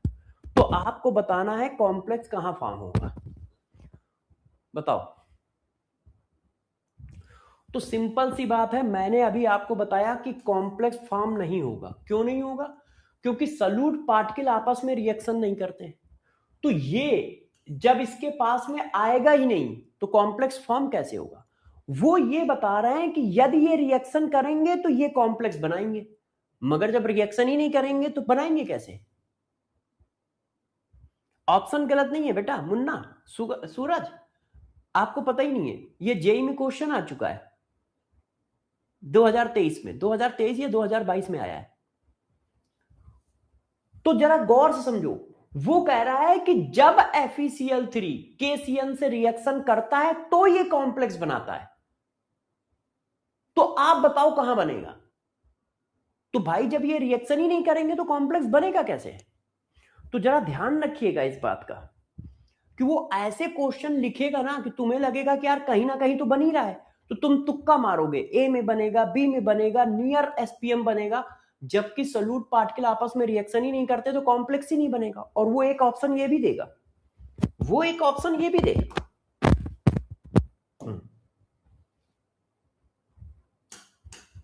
चलो अब एक क्वेश्चन और कर लोगे? सर अनम्यूट कीजिए। अरे भाई मेरी तरफ से तो ऑडियो आ रहा है।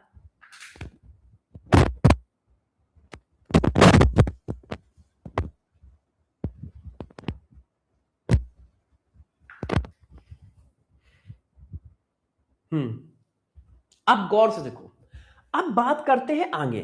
अब आगे क्या है तो जरा देखो, एक हेडिंग होती है ऑस्मोटिक प्रेशर। अब ये ऑस्मोटिक प्रेशर क्या होता है? ऑस्मोसिस तो हम लोगों ने पढ़ ली, अब ये ऑस्मोटिक प्रेशर क्या है? तो गौर से देखो, ऑस्मोटिक प्रेशर, ऑस्मोटिक प्रेशर क्या होता है? इसको पाई से रिप्रेजेंट करते हैं। अब देखिए, किसी बच्चे ने कहा कि सर ये जो ऑस्मोसिस चल रहा है, हाँ, इसको फोर्सफुली स्टॉप कर दो, फोर्सफुली स्टॉप कर दो।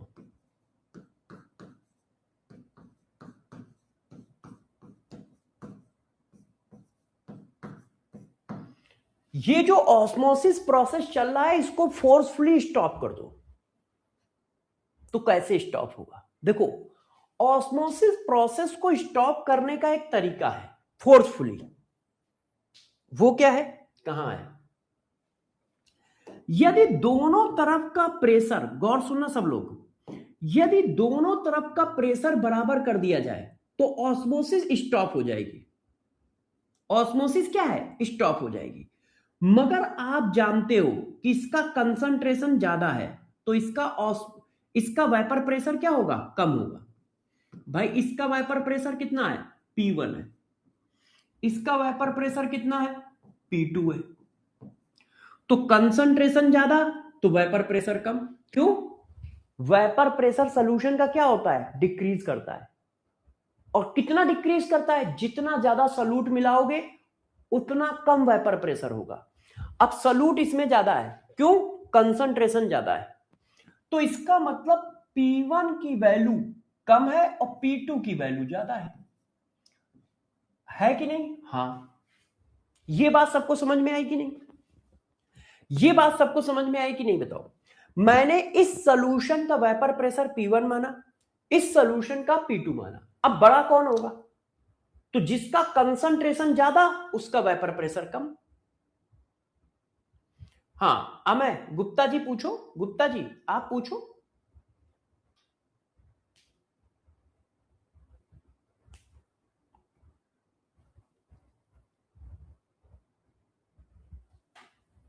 अच्छा, ये बात सबको समझ में आई? भाई जिसका कंसंट्रेशन ज्यादा उसका वेपर प्रेशर कम।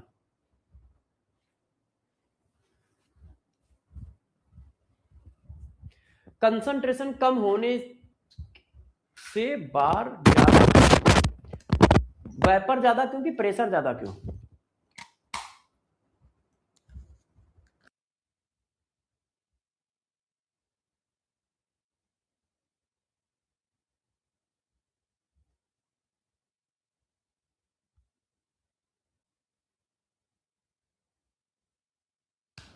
अरे भाई, कंसंट्रेशन ज्यादा कब होगा? जब सॉल्यूट ज्यादा हो। कंसंट्रेशन ज्यादा होने का मतलब क्या है? कि सॉल्यूट ज्यादा है। कंसंट्रेशन ज्यादा होने का मतलब क्या है? कि सॉल्यूट ज्यादा है।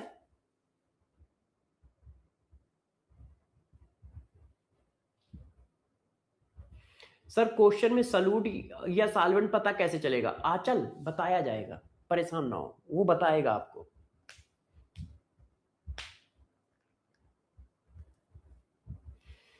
हाँ, अमय गुप्ता, यदि दो अलग अलग सॉल्वेंट लिए जाए, एक बच्चा है अमय, उसने क्वेश्चन पूछा है कि यदि इन दोनों के सॉल्वेंट अलग अलग हो तो, यदि इन दोनों के सॉल्वेंट अलग अलग हैं तो वो एक दूसरे की ओर भगेंगे और वो आपस में रिएक्शन भी कर सकते हैं।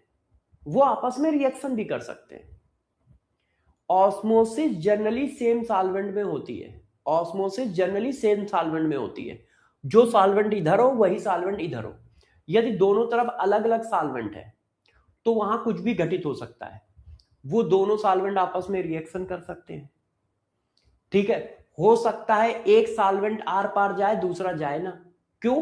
क्योंकि साइज अलग अलग हो सकते हैं। तो यदि दो अलग अलग सॉल्वेंट है तो कुछ भी घटित हो सकता है।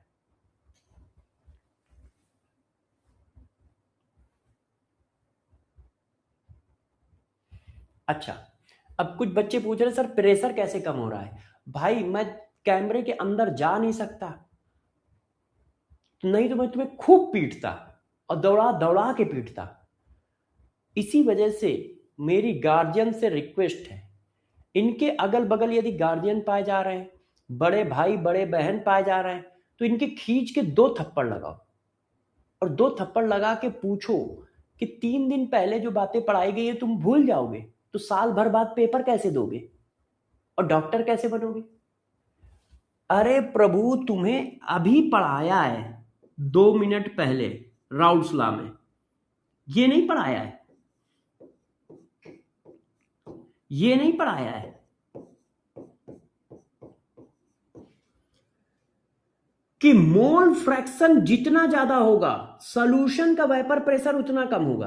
अब मोल फ्रैक्शन क्या है? कंसंट्रेशन ही तो है। मोल फ्रैक्शन क्या है? कंसंट्रेशन ही तो है। तो जितना ज्यादा कंसंट्रेशन उतना कम वेपर प्रेशर।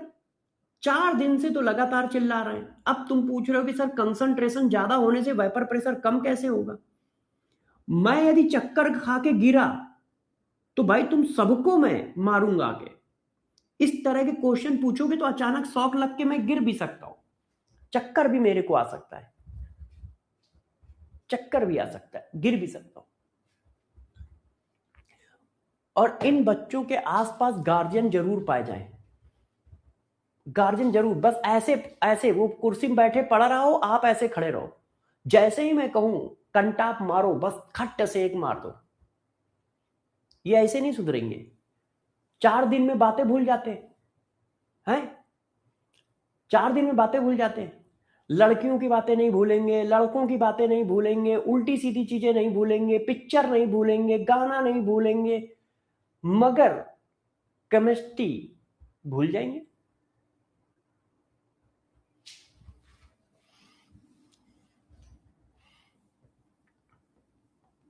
अरे निकम्मो, तो बात समझ गए? अब तो समझ गए हो, अब तो समझ गए हो ना कि कंसंट्रेशन ज्यादा तो वेपर प्रेशर कम कैसे? हाँ समझ गए, ठीक है। अब मुझे बताओ, आपको ऑस्मोसिस रोकना है, तो ऑस्मोसिस रोकने का एक तरीका है क्या? यदि दोनों साइड का प्रेशर इक्वल हो जाए तो ऑस्मोसिस रुक जाएगी। यदि दोनों साइड का प्रेशर इक्वल हो जाए तो ऑस्मोसिस रुक जाएगी। ऑस्मोसिस रोकने का तरीका क्या है? Vapour pressure of solution 1 equal हो जाए वेपर प्रेशर ऑफ सॉल्यूशन 2 के, तो ऑस्मोसिस रुक जाएगी। अब हम प्रेशर इक्वल कैसे करें? तो प्रेशर इक्वल करने का तरीका क्या है? गौर से सुनिए। प्रेशर इक्वल करने का तरीका यह है कि मैं जिधर कम प्रेशर है उधर बाहर से प्रेशर लगा दूं, एक्सटर्नल प्रेशर लगा दूं।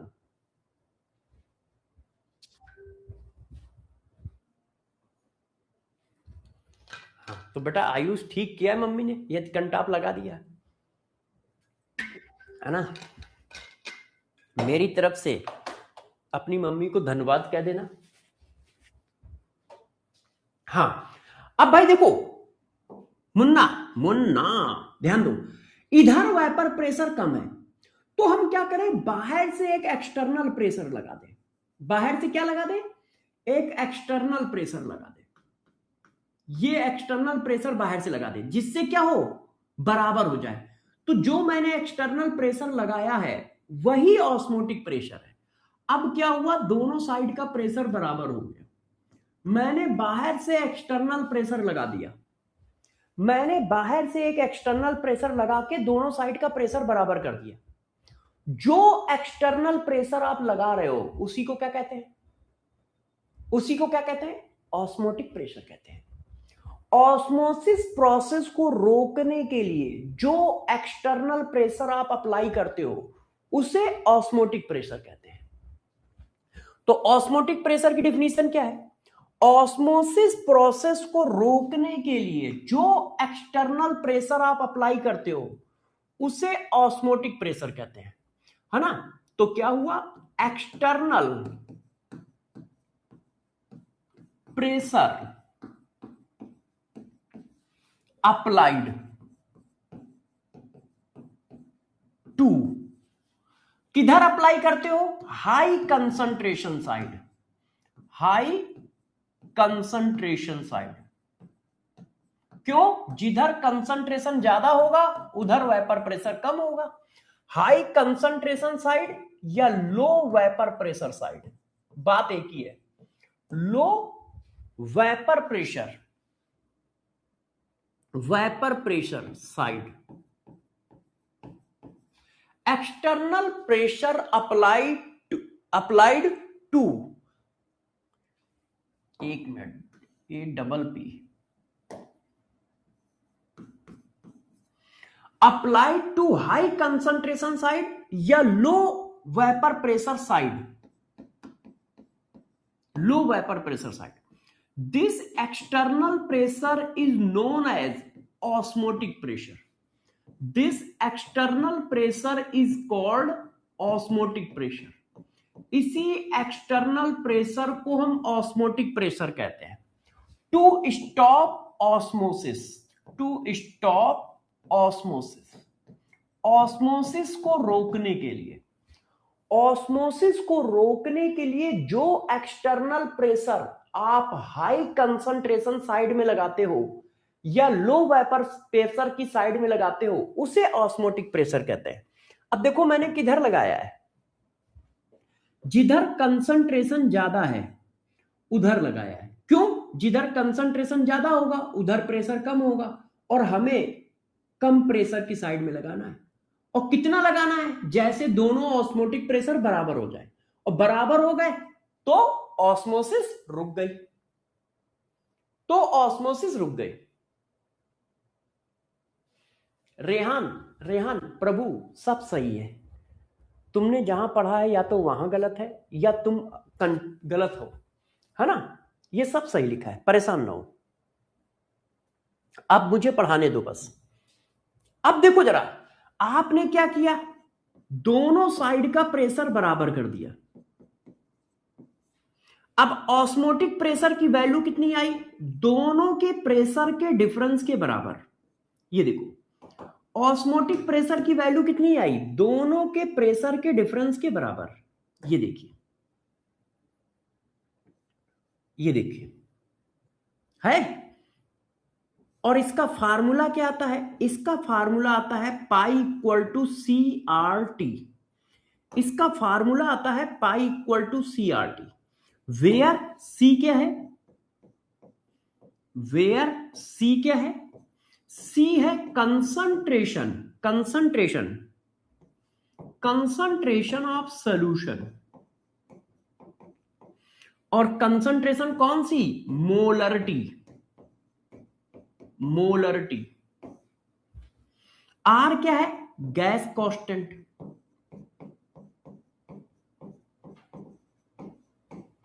जिसकी वैल्यू 0.0821 रखनी है. Atmosphere, litre inverse, mole inverse, है ना. Atmosphere, litre inverse, mole inverse, kelvin. अच्छा, टी क्या है? टेम्परेचर है. और जिसको हमेशा किस में लिखोगे बच्चों? केल्विन में. जिसको हमेशा किस में लिखोगे? केल्विन में लिखोगे. तो pi equal to C R T इसका फार्मूला आया. तो पाई क्या है? पाई ऑस्मोटिक प्रेशर है. और जिसकी वैल्यू क्या होगी? जिसकी वैल्यू दोनों के वेपर प्रेशर के डिफरेंस के बराबर होगी. दोनों के वेपर प्रेशर के डिफरेंस के बराबर होगी. क्लियर है? इतनी बात क्लियर है? देखो इसको मैं इधर ले गया तो ये आ गया डिफरेंस. अभी कहानी बाकी है. बच्चों ने कहा सर क्या बाकी है? अभी कहानी क्या बाकी है बताओ. मैंने कहा चलो वापस चलते हैं. इतना ये फार्मूला आ गया, ऑस्मोटिक प्रेशर आ गया, है ना. ये बात सही है. अच्छा अब वापस आओ, थोड़ा इधर चलते हैं. देखो ऑस्मोसिस की ये डिफिनीशन लिखी है कंसंट्रेशन के टर्म में. Spontaneous motion of solvent molecule, low concentration to high concentration through SPM. हाँ, अब प्रेशर के टर्म में डिफिनीशन लिखते हैं. कभी कभी बच्चों को परेशान करने के लिए, फंसाने के लिए हम ऑस्मोसिस की definition in term of vapour pressure लिख देते हैं. तो जब हम वेपर प्रेशर के टर्म में लिख देते हैं तो बच्चा गलत कर देता है. अब देखो वेपर प्रेशर के टर्म में बताओ ऑस्मोसिस किधर से किधर हो रही है? हाई वेपर प्रेशर से लो वेपर प्रेशर की साइड में हो रही है. भाई कंसंट्रेशन कम है तो वेपर प्रेशर ज्यादा है. तो वेपर प्रेशर के टर्म में बताओ तो ऑस्मोसिस क्या हो रहा है, हाई वेपर प्रेशर से लो वेपर प्रेशर की ओर हो रही है। तो जरा गौर से ध्यान रखिए, यदि वेपर प्रेशर के टर्म में पूछेगा तो ऑस्मोसिस किधर से किधर चलेगा, हाई वेपर प्रेशर से लो वेपर प्रेशर की साइड में चलेगा। तो ये सारी बातें सेम है, high vapour pressure of solution to low vapour pressure of solution, to low vapour pressure of solution. ध्यान रखना, तो आप क्वेश्चन को जरा संभल के पढ़ना कि उसने लिखा क्या है, कंसंट्रेशन के टर्म में ऑस्मोसिस की डिफिनीशन लिखी है कि प्रेशर के टर्म में ऑस्मोसिस की डिफिनीशन लिखी है। High vapour pressure of solution to low vapour pressure of solution through SPM. तो कभी कभी हम लोग बच्चों को परेशान करने के लिए ये लिख देते हैं, तो कंसंट्रेशन का उल्टा चलेगा प्रेशर के टर्म में। तो ऑस्मोसिस क्या है, ऑस्मोसिस स्पॉन्टेनियस प्रोसेस है हाई लो कंसंट्रेशन से हाई कंसंट्रेशन की ओर, या फिर high vapour pressure of solution से low vapour pressure of solution. Osmotic pressure क्या होता है, ऑस्मोसिस को रोकने के लिए हाई कंसंट्रेशन की साइड में जो एक्सटर्नल प्रेशर लगाते हो वो ऑस्मोटिक प्रेशर है। वो कितना होता है, इन दोनों के डिफरेंस के बराबर। क्यों बराबर करना है, तो बराबर करना है तो क्या करोगे, जो डिफरेंस होगा वही तो लगाओगे। और उसका फार्मूला क्या होता है, उसका फार्मूला होता है pi equal to C R T. Where is C, C क्या है, कंसंट्रेशन ऑफ सॉल्यूशन, मतलब molarity of solution, molarity of solution. और आर क्या है, गैस कांस्टेंट, टी क्या है, टेम्परेचर। अब जरा देखो, किसी बच्चे ने बदमाशी की, क्यों, बदमाश तो तुम बहुत हो भाई, तुम बदमाश भी तो हो, मानते कहां हो। मान लो किसी बच्चे ने थोड़ी बदमाशी कर दी, बदमाशी कैसे कर दी, उसको मैंने कहा कि भाई रिवर्स ऑस्मोसिस। ये रिवर्स ऑस्मोसिस क्या होता है, अब जरा समझो।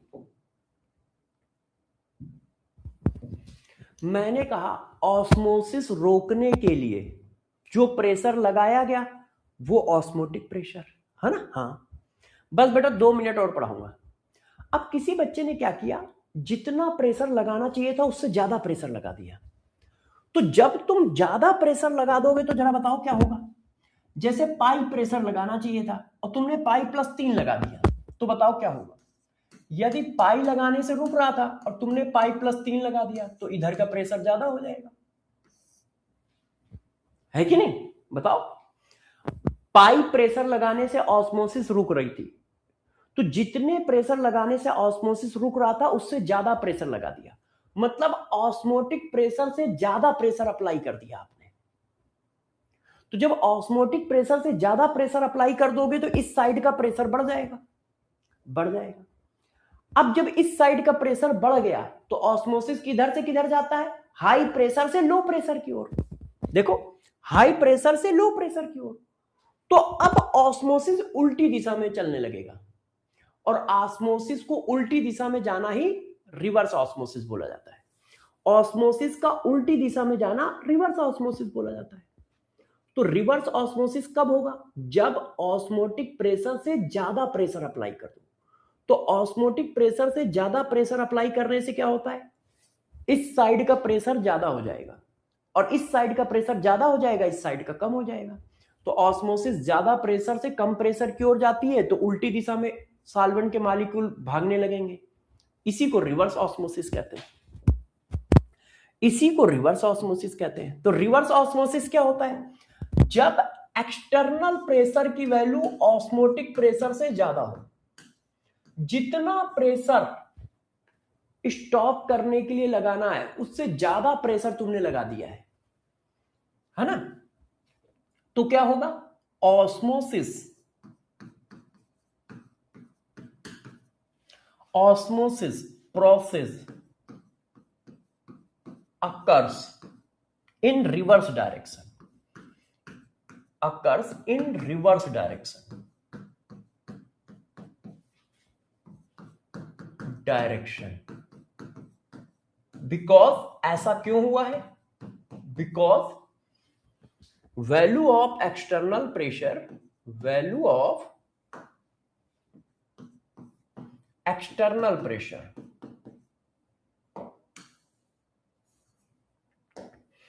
Value of external pressure is greater than osmotic pressure, is greater than osmotic pressure. ये देखो, तो इसको बोला जाता है रिवर्स ऑस्मोसिस। अच्छा, अब जब तुम इतनी बात कर रहे हो तो दो बातें और कर लो। देखो भाई बच्चों, बस थोड़ा सा और 5 मिनट की थ्योरी और, तो ये क्या होगा, ऑस्मोसिस पूरा खत्म हो जाएगा। Isotonic solution, hypertonic solution and hypotonic solution,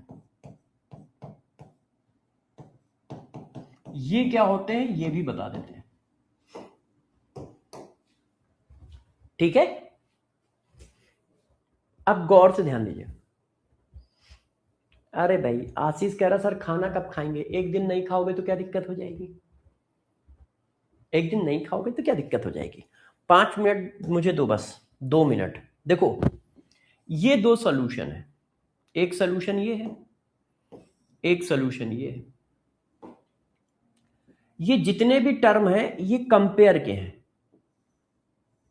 ये देखो, अब मान लो इस सॉल्यूशन का ऑस्मोटिक प्रेशर पाई 1 है, अब इस सॉल्यूशन का ऑस्मोटिक प्रेशर पाई 2 है। अब इन दोनों के बीच में हमें रिलेशन लगाना है। तो आइसोटोनिक, हाइपरटोनिक, हाइपोटोनिक, ये तीनों टर्म रिलेशन के नाम है। अच्छा, बच्चे कह रहे सर सुबह से कुछ नहीं खाया है।